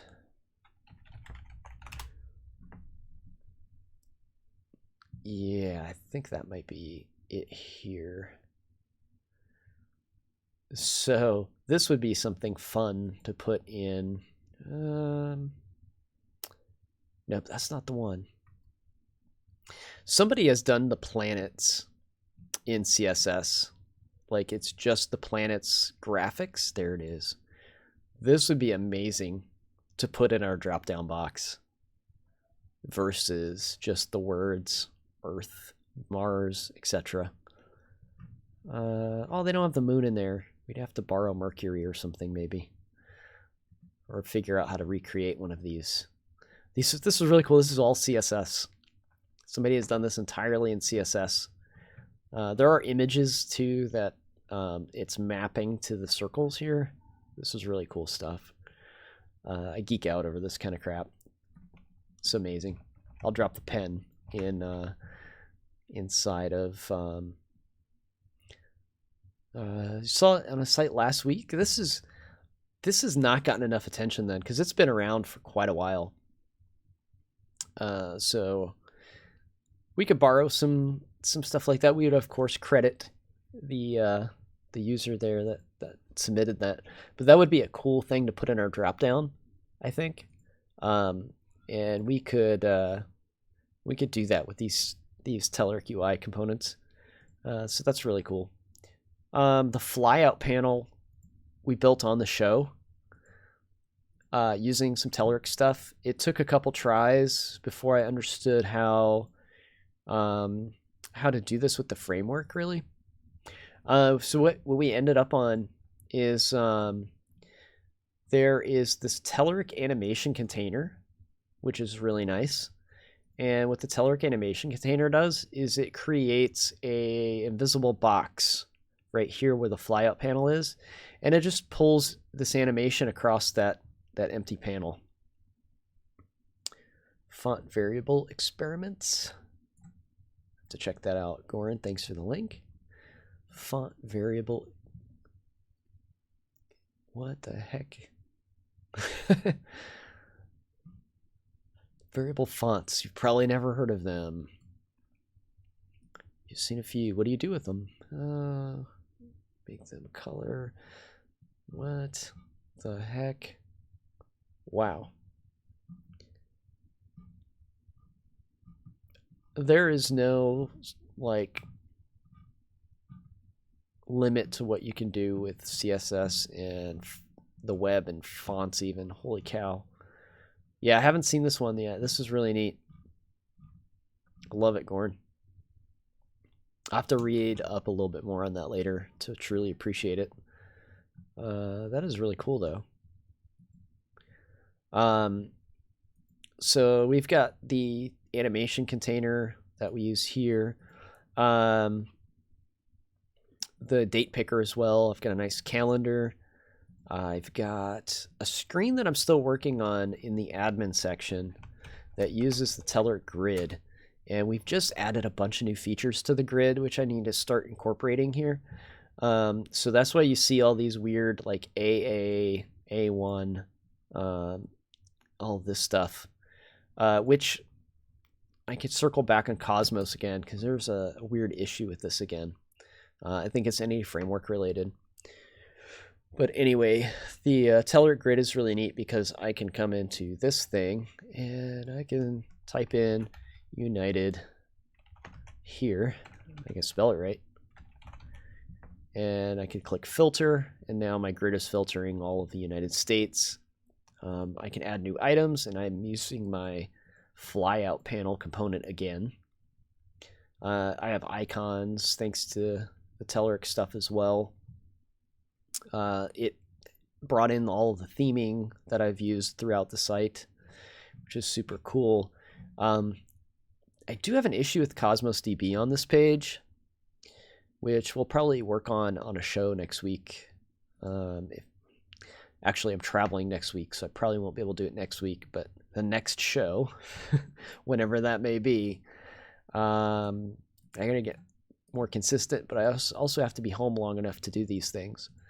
On my admin page, it's a really weird issue, so if anybody knows how this works, let me know.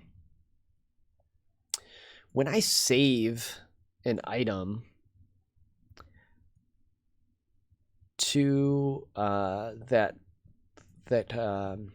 when I save an item to Cosmos DB and I pull it back in, I get this weird thing where I get an ID back of a negative number that is a duplicate of the record that I submitted. So if I went in here and I added a brand new record and I called it Jimmy Bob, because that's a spaceport location, and I submit this, when I hit save, what actually happens with my filter turned off is I would have a negative 2,409 record of Jimmy Bob, and I would also have a record of 10 of Jimmy Bob. And when I refresh, the negative record disappears. And I don't know if it might be an entity framework thing, an issue, where entity framework is doing something where it's saving that entity because it's not actually persisting anywhere. So it's creating it somewhere in memory and assigning it a negative number until it gets its actual ID assigned to it from Cosmos. But for some reason I see it and I have to filter it out. So I had to put a little where statement in here where it maps to a valid record. Yeah, it's really weird. I've never seen this in SQL in my life. So I don't know if it's a Cosmos thing, an entity framework thing, a combination of the two, but I have to check and make sure that I am in a positive ID number before I display my data, or it looks really confusing. Here, I will show you guys so you can see it in action. You can see exactly what I'm talking about. So if anybody has any suggestions, I'd love to hear it. Smab, take care. We'll see you next time. This was the downside of not being able to stream everything I was working on, is I couldn't get your guys' help when I needed it. Let's see here. Is this refreshed yet? There we go. My console window blocked my app from refreshing again. So I have tried to troubleshoot this and I have not been successful yet. So if anybody has any input on this, love to hear it. This is not a Telerik issue. This is not a Blazor issue. This is a Cosmos SQL something issue. Any framework maybe. So I'm going to call this location Ancient Coder because I know Ancient Coder is a SQL and any framework guru and maybe it'll help me. So no pressure, Ancient Coder. So if I save this, we will save. Oh, actually, before I save this, let me cancel this out. I'm going to sort, so we can see this come in a little easier. There we go. Save, and then save to new item. The grid refreshed. There's my negative. Look, there it is. Negative 2,014,000 something something. So I get that ID number. Oh, Steve, thanks, man. Have a good weekend, buddy. Hope your stream went well. So there's my negative number, and then you can see 14 is the actual number. So when you've figured that out, Ancient Coder, let me know how to fix it. You helped me with a bunch of problems on a earlier show, so I'm putting you on the spot. Why do I need EF? There is a provider, but it would require me to write code. So it's a little more explicit than a call to EF is. Entity framework is something I already know, so why not use something I already know rather than learn another thing? And then if I have an abstraction like entity framework in there, you could still take the app and run it in SQL if you wanted to, which is nice for demos and stuff.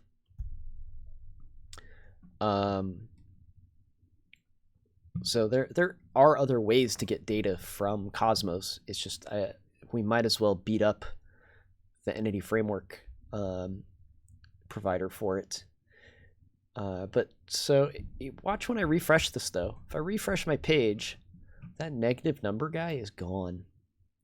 So it appears it's something in memory that happens. If EF is not, I know Gorin. That's the point. We need to fix entity framework. That's why I need to know if this is a Cosmos issue or an EF issue, because I can go to the EF team and post an issue on GitHub. And then if they fix it, everybody wins. Right? That's how it's supposed to work, I think. That's how I'd like it to work in my ideal world of software development. So hopefully that is an issue I could post and get fixed.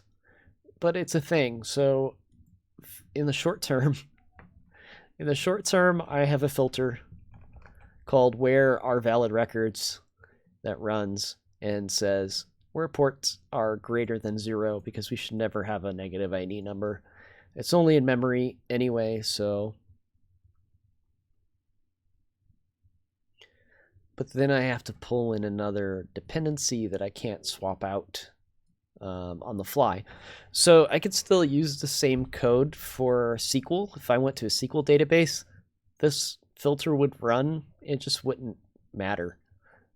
This instance would never happen, but it's not filtering out anything anyway that's useful. So it's not going to fail is what I'm saying, I guess. I could run everything on SQL. If I put any framework providers in here and called it directly, if I went back to SQL, I wouldn't be able to use this anymore, which I still may fall back to SQL for some demos. So I'm going to keep it hanging around for now. My little Band-Aid fix is in here with this stupid where clause. So I've got that in there. I moved it to a function so I could comment it properly and let folks know that something is afoot with Cosmos or Entity Framework that causes a false record to appear. This is a little trick I use now and then, usually for complex Entity Framework parameters. So if you know the lambda expression you would like to put in here, you can actually move it to a function by calling a func of whatever that is. So a func of port details that returns a true or false value. And then you can put your lambda expression here. You can move it outside your code. This is really handy if you have a horrendous where statement that takes up like 3 lines. You can actually refactor those things out. Alrighty. So that is my page for handling. My browser's gone. Must have closed it. So I use the Telert grid for that. So I don't have to iterate over like piles of HTML tables. Those things are terrible. You should never use HTML tables unless you're just displaying data and data only. The grid is amazing because it has all the filters and stuff that I need. So I've got that in my app as well. And they all theme extremely easily, which circles back to the beginning of the show. I have all of that stuff in my SAS build. So that's how I was able to change that earlier. I changed my color variable earlier in the show, and all of everything changed. Even the data grid would change color as well. We've got a bunch of new components coming, or actually have just gotten released.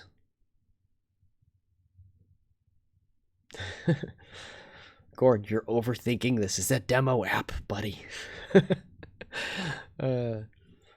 I understand your conundrum. Like it's Yeah, they're two different database storage systems. I get it. I get it. It's a demo. It's a demo, man. It'd be interesting to implement the grid without the teller component. It would be a terrible experience to recreate the teller grid without the teller component. So I will show you. I can't show you the source code, obviously, but you can only imagine when we have features like these. Check this out. This is just something that got released the other day. So we've got select now, so we can do checkbox select. Have fun recreating all of this stuff in raw Blazor componentry. We've got checkbox selection. We have selecting, select. Where are you? We have grouping. Here's a fun one. So we've got, are my teammates on vacation or not? We'll drag and drop that, and then we can collapse these. And we have nice little interactive pills up here that we can turn those grouping filters on and off. Let's see, we've got observable data. This is something I need to add to my app soon. So you saw like a full grid refresh when I added that new item to it. So this would help with that experience, make it look a little nicer. These are future things I plan to do on future shows. Where did the select? Oh, there it is, selection. You can change to multiple item selection. So I can select many rows here. I'm holding the control key down, by the way. I can also shift select. There's a little bit of a browser thing where it likes to highlight everything. But you can use shift. You can also drag, click select. I think. Thought you could. Maybe not. Shift select does it.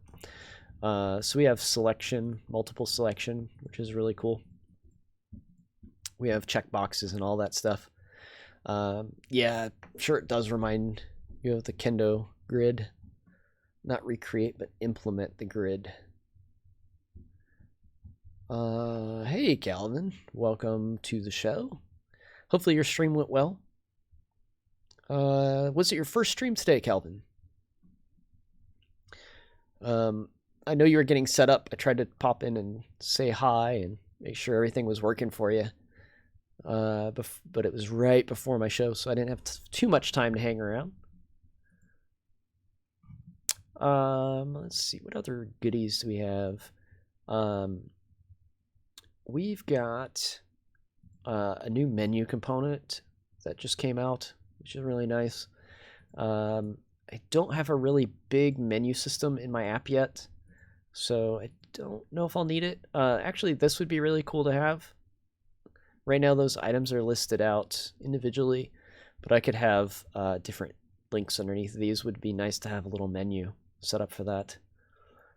So I might take some of these and incorporate them later. How does dragging work on mobile? Oh, Goran, you asked the hard questions. I honestly don't know if I've tried it. Rule of thumb tells me that we have implemented these things for desktop first, because that is mainly... I'm trying this off screen, by the way.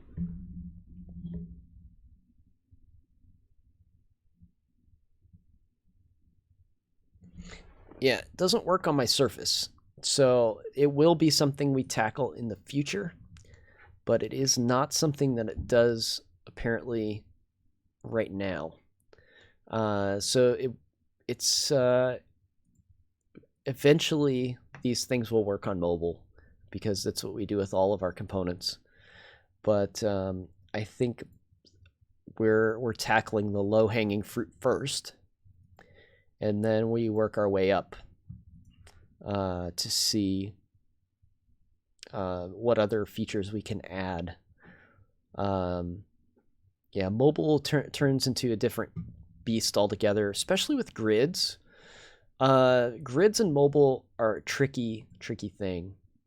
I can speak from past experience. We have some features in ASP.NET Core. So this would just technically be Kendo UI.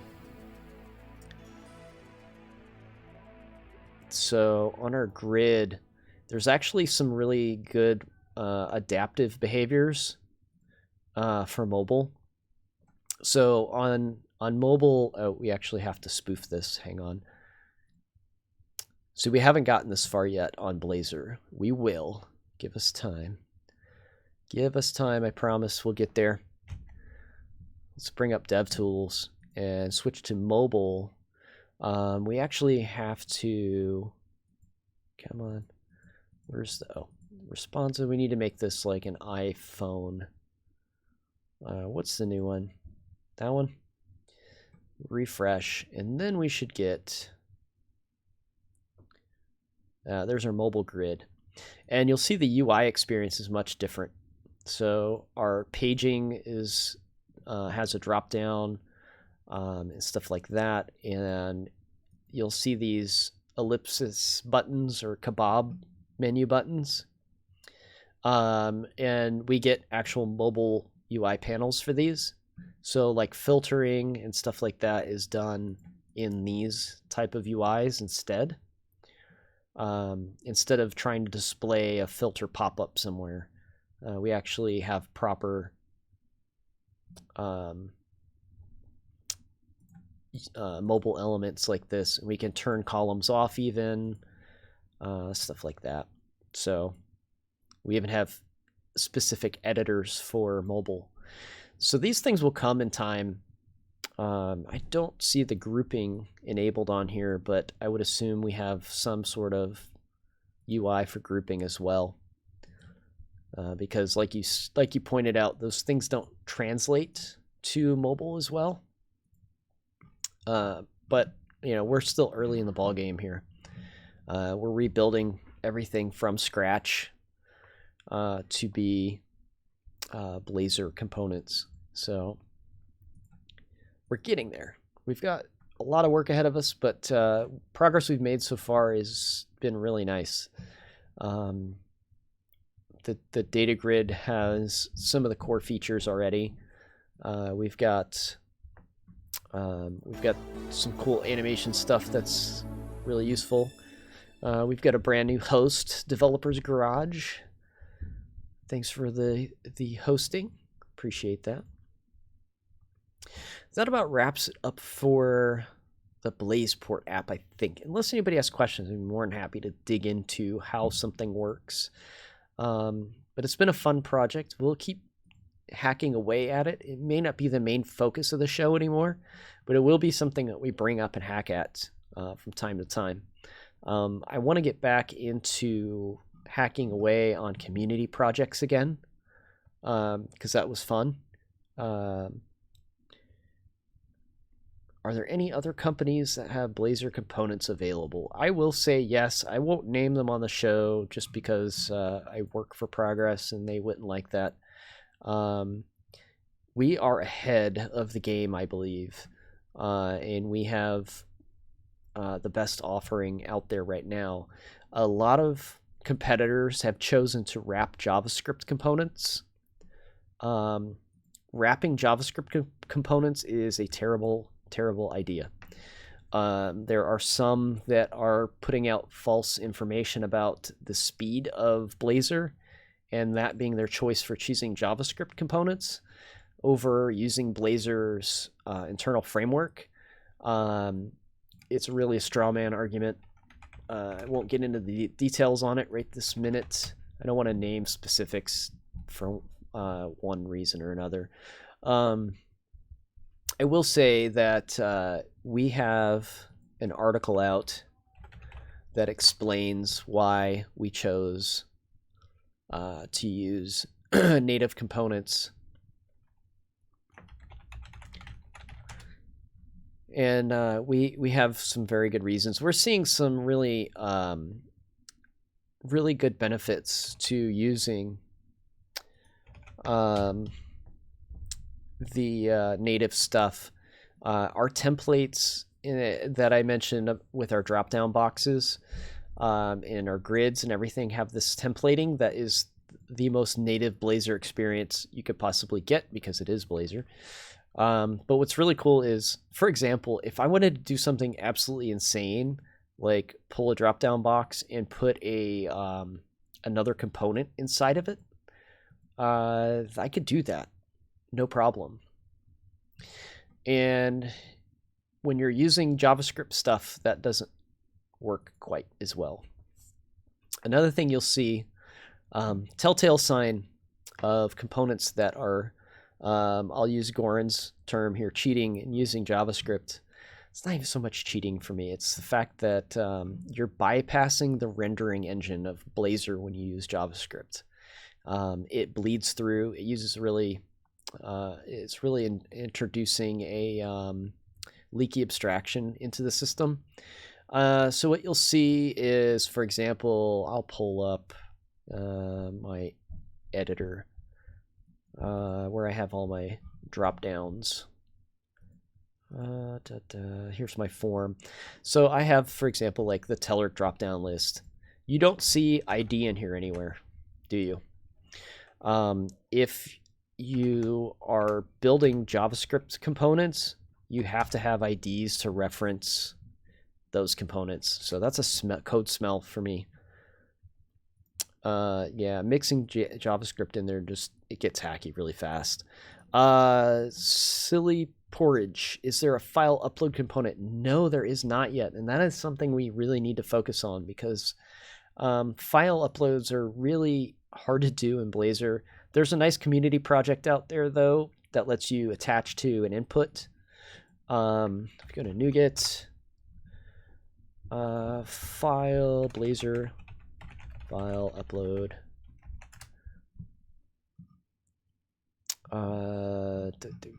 Where are you?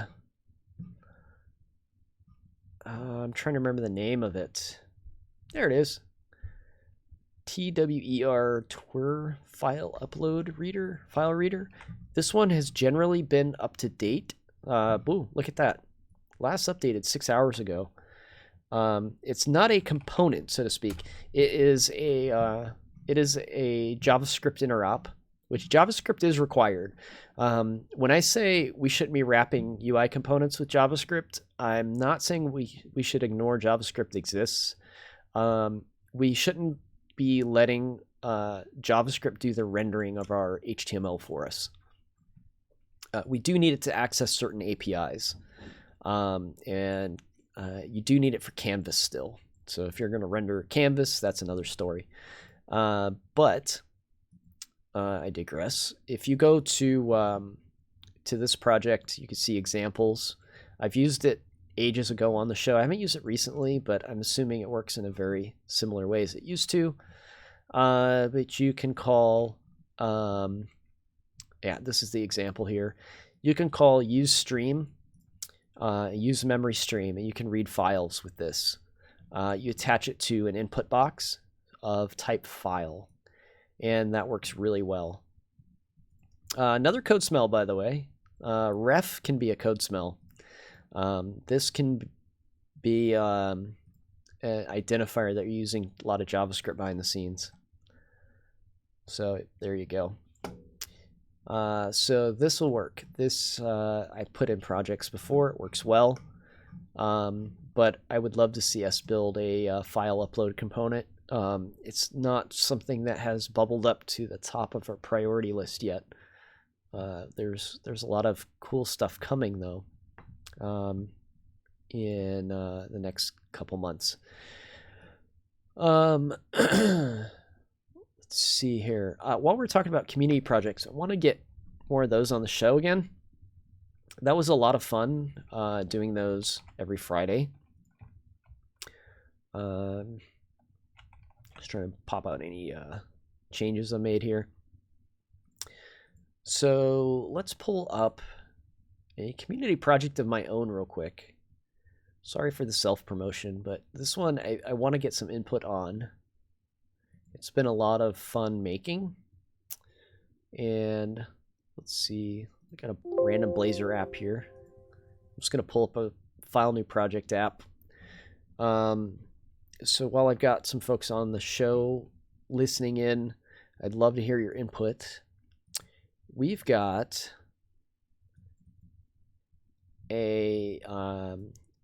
I've got an extension in the Visual Studio Marketplace. This extension is called Blazor Pro Snippets. I wanted it to be easy to find. If you type in Blazor, you get tons and tons of things. Why is it not showing up in my search? Oh, there it is. Blazor turns up a lot of things. So Blazor Pro is one of my website URLs. So you can find it easily by searching Blazor Pro. And there is the GitHub for it. It's in the Visual Studio Marketplace, though. I'd suggest installing it through the Marketplace. This is what it does. So once you have that installed, if you want to create a Blazor form, you could say B form. So B for Blazor, form, and boom, hit tab, you get edit form. And then you can tab through and map your values to those properties.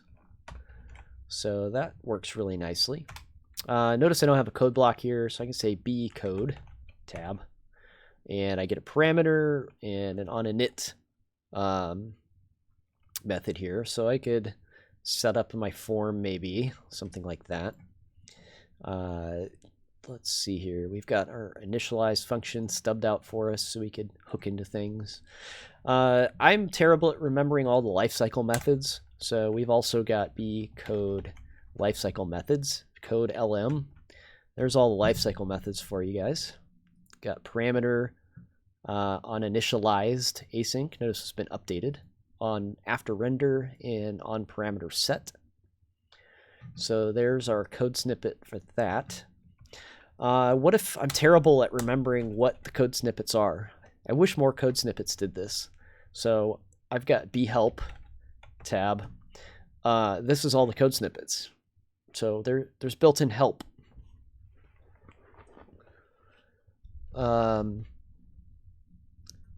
Oh yeah, I've got a CSS utility out there too, but that I've talked about, I think, enough. I haven't ever shown this on the show. I actually built this in between. I built this on a flight to Seattle to be on Channel 9. So this was a in-flight project. This is something I thought would be a good addition to the Visual Studio community. So there's a list of all our snippets, by the way. So we can do B form, create a form. If we hit enter, it pops us into the form. We can do B input, and there's our input. B select gives us our select box, and so on. Those are all very helpful, I think. If you guys have any ideas on other helpful snippets, please let me know. I would be happy to add them if it's something the community wants. All of the markup stuff is B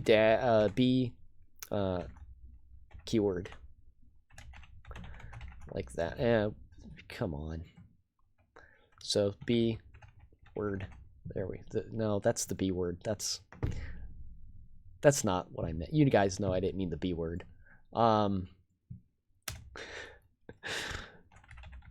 So all of them are prefixed with B, is my point. If they're markup, they are a B word if they're markup. If you're in code, they do not require the B. There's a reason for that, a good reason. So in markup, if I start typing stuff, generally there's an HTML snippet already for it. So I can't just say input, right? Because it will give me that input, not the Blazor input. So there is a prefix on all markup components, or all markup snippets. When we're inside of code, we don't have to worry about that as much. There's less naming collisions in here. So we can do para tab. We've got a parameter. We've got para C, which is cascading parameter. And we have para CC, which is a render fragment or child content. We also have para EC, which is an event callback of T. So these are essentially all of the building blocks of a Blazor component that I've laid out in the snippets. I've got a secret snippet that I don't know if you saw. You might have to replay that one in slow motion. I tried to do it fast, keep it a secret. We've got the Blazor glove, the one and only POW R glove. That is an Easter egg snippet in there. If you want to check these out, they are in the Visual Studio Marketplace. Please leave me feedback. I'd like to make the snippets as complete as possible, and I think they're fun to work on. Once we finalize some things with Telerik UI for Blazor, there will be some Blazor snippets for Telerik UI for Blazor as well. So Visual Studio Marketplace, I gave you the GitHub link if you want to leave some issues there. Please tell me there is an app. Yes, there is. I did not sit there and painstakingly create that ASCII art. Let's see, I think it was JPEG to ASCII converter. Whatever came up first, you'll see I clicked on. So yeah, you choose a file. Come on. Let's see. Choose a file. All right. So just making sure everything's good in this folder before I pull it up on screen. So we can choose any file, and I'll choose my picture on what do you call it? Ooh, let's do color. I didn't know they did color. And this is me on channel 9. Let's see what this does. Yeah, it's actually not too bad. I can tell if I know that guy from somewhere. So yeah, there is quite a few tools for that. So that's where that came from. This is the Visual Studio Marketplace where you can get the V6. 80 installs for now. That's not too bad. It lists out all the snippets and things. B-help is the best one though. That gets you help right inside. I really love this feature, honestly. I wish more snippets did this. So that gets you a list of all the snippets, except for that secret one. You guys figure it out. You can post it in the chat room. I won't be upset. So there's the Easter egg you can go find. But if there's any more that you think would be handy, post a GitHub issue. The lifecycle method and code one came from Chris Santi. They were really good suggestions. We hashed out some different ideas really quickly, and I like the solution we came up with. So the general idea started as should there be a code one, and if you type code, you've pretty much gotten what you need for. I mean, the difference is nothing here. So it's like, what do we get from this though? And we came up with a parameter and the on init async is your default code block, and I thought that was a good idea. So then we came up with the lifecycle method one. And because I am notoriously bad at remembering what all of the lifecycle methods are for objects. CompGeek is immediately spilling the beans. All right, you saw it. I wasn't that fast. I'm not that clever. It's B power with an R, like a signal R. So B power to see the power glove. What we should do is in future updates, we should put subnames in here or something really cool like that. You'll see in here there's like words, Blazor's in here. My Twitch URL is down the middle. Threw a little shout out to Telric in here. JS runtime, there's a good one. Silly porridge. That is a good one. You clipped it. So if you want to see the power glove command, it's really easy. Actually, you do Control K, Control C, Control K, Control D. Is it B? Control K, Control B will list all of these things, and you can see in here. It's not a big secret. It's there. But the Blazor ones are here under HTML. The C# ones are under C#, under Blazor code. And there's the 5 or 4 snippets there. I love this JS runtime one. I'm going to mark that down right here live on the show. We are going to go to the repo issues, new issue. We will put that in here, snippet. And let's see.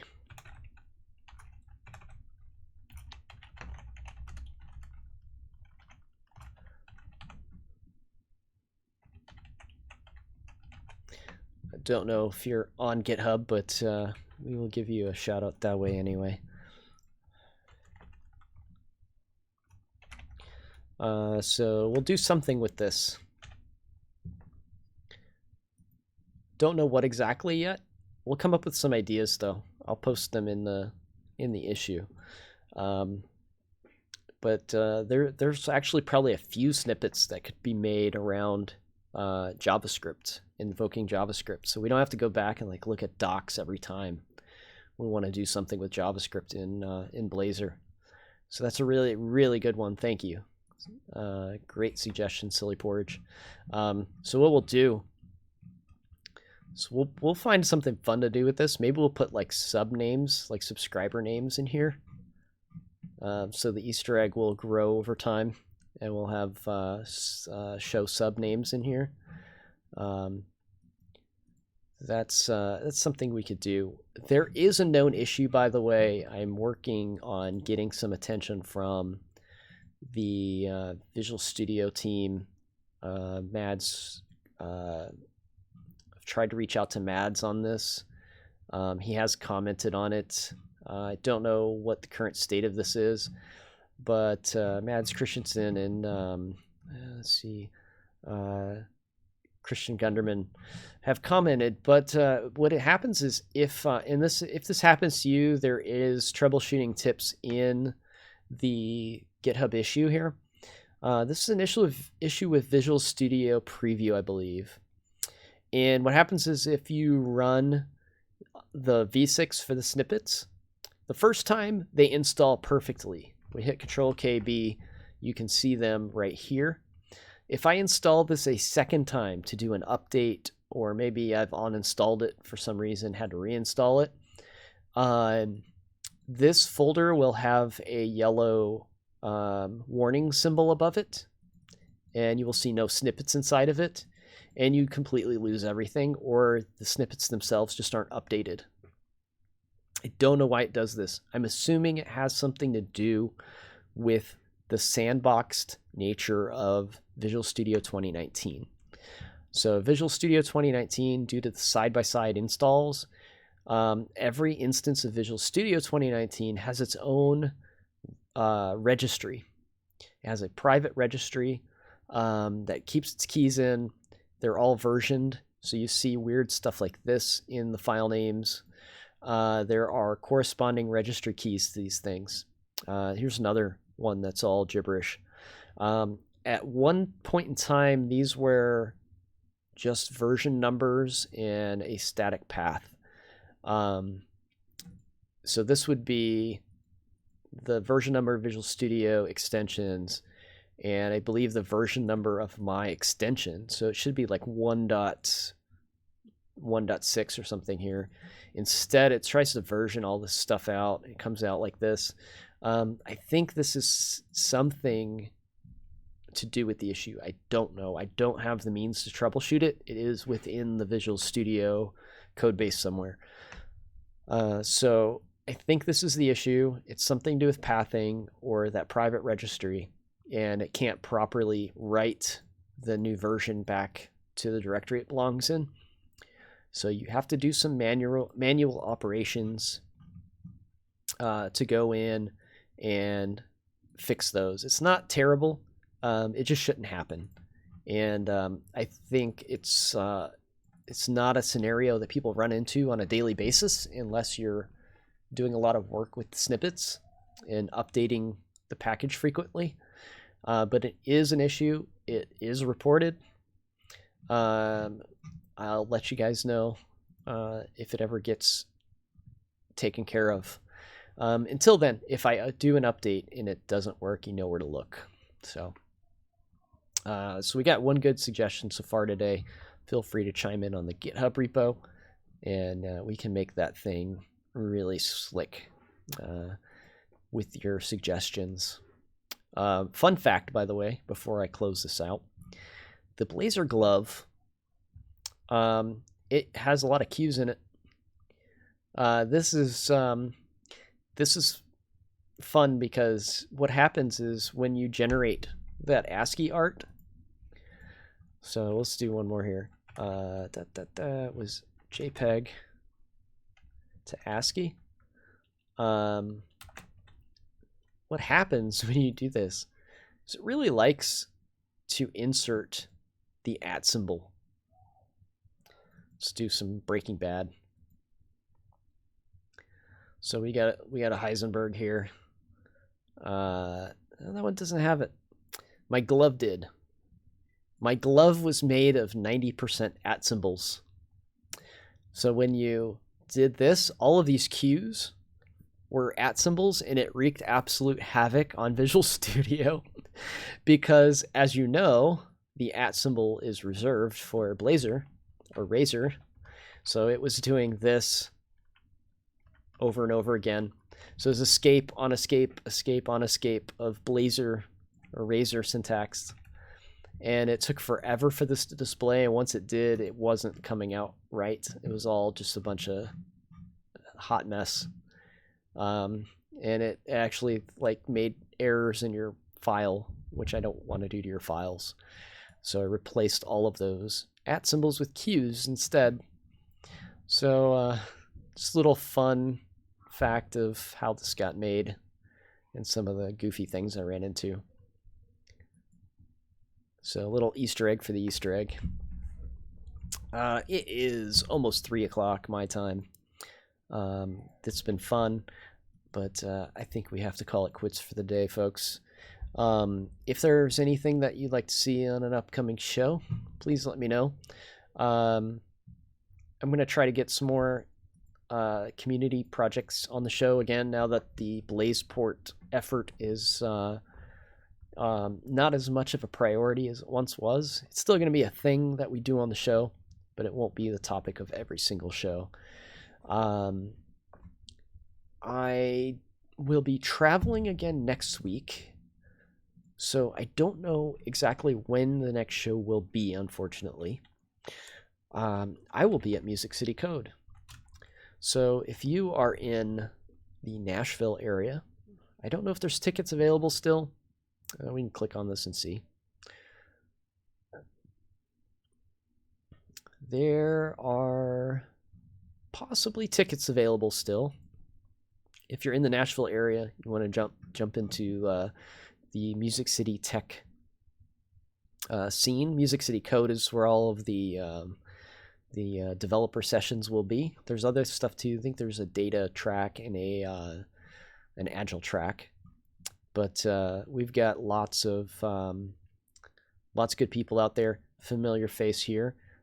This is Bite Me, or sorry, not Bite Me. This is oh man, your Twitch tag is throwing me for a loop. He was in chat earlier with us, but we've got a lot of good people coming out to Music City Code, so we'll have. I bet Steve Smith may even be there. Let's see if Steve's in here. See if there's any other Twitch streamers as well while we're at it. So I'll be talking about WebAssembly, which will lead in some Blazor discussion. I've got a couple sessions there. Lots of familiar faces. There's me. My coworker Sam Basu will be there talking about Xamarin. Got some folks from the ASP.NET Docs team there. Phil is excellent trainer, and he's got some great content. He's been on Visual Studio Toolbox many times as well. So lots of good people out. Let's see if Mr. Starnes has his Twitch name on here. Why am I losing the Twitch name for Douglas? I'm bad with these Twitch names. I need to figure out a way to get better at reading them and remembering them.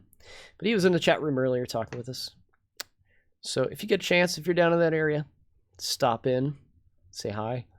I'll have lots of stickers and good stuff, but I will be there instead of doing a show on Friday.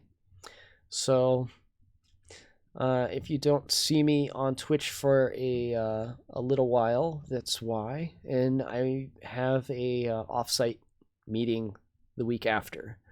So it will probably be the 6th. I'll be gone at Music City. The 13th, Friday the 13th, really. Friday the 13th, I'll be back for another show. We've got 24 folks here in the chat room. Let's see who is streaming. We've got Clark IO is still streaming. He seems to go every week after me. Let's take a quick look and see who we can raid. I don't mind raiding Clark again, but it's kind of ends up being a weekly thing with Clark, just because our schedules match up so well. Jeff Fritz is already off the air. Let's see who else we've got in the community out there. I don't see anyone new. We can go raid Clark, though. You guys probably know Clark by now. We've raided him several weeks in a row. So thanks again, folks, for joining me. Friday the 13th can't get any worse, by the way, Goran. As long as I still have my Surface, I know there will be some snafu in getting my stream going. So there's always that.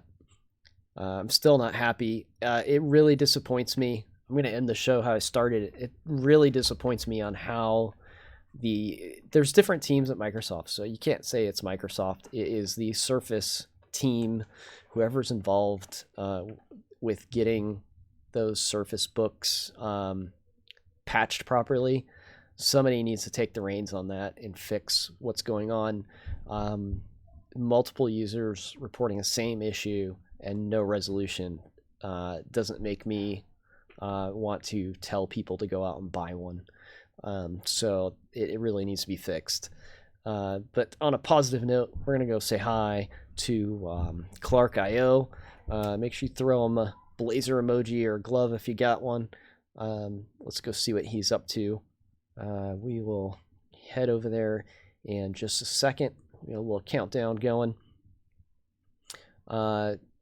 Keep an eye on my Twitter channel for updates on when we'll do another show. Thank you, everybody, for joining me. I really appreciate it. Let's jump over and say hi to Clark. Have a good weekend.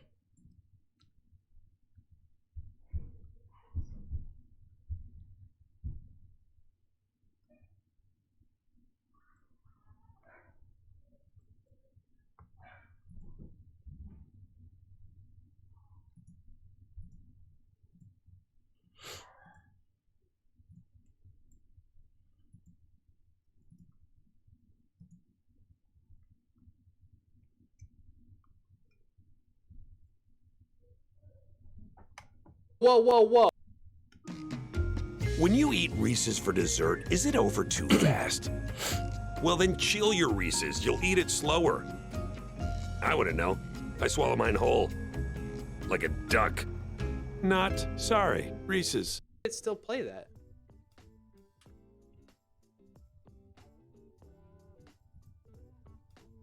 What is saying success?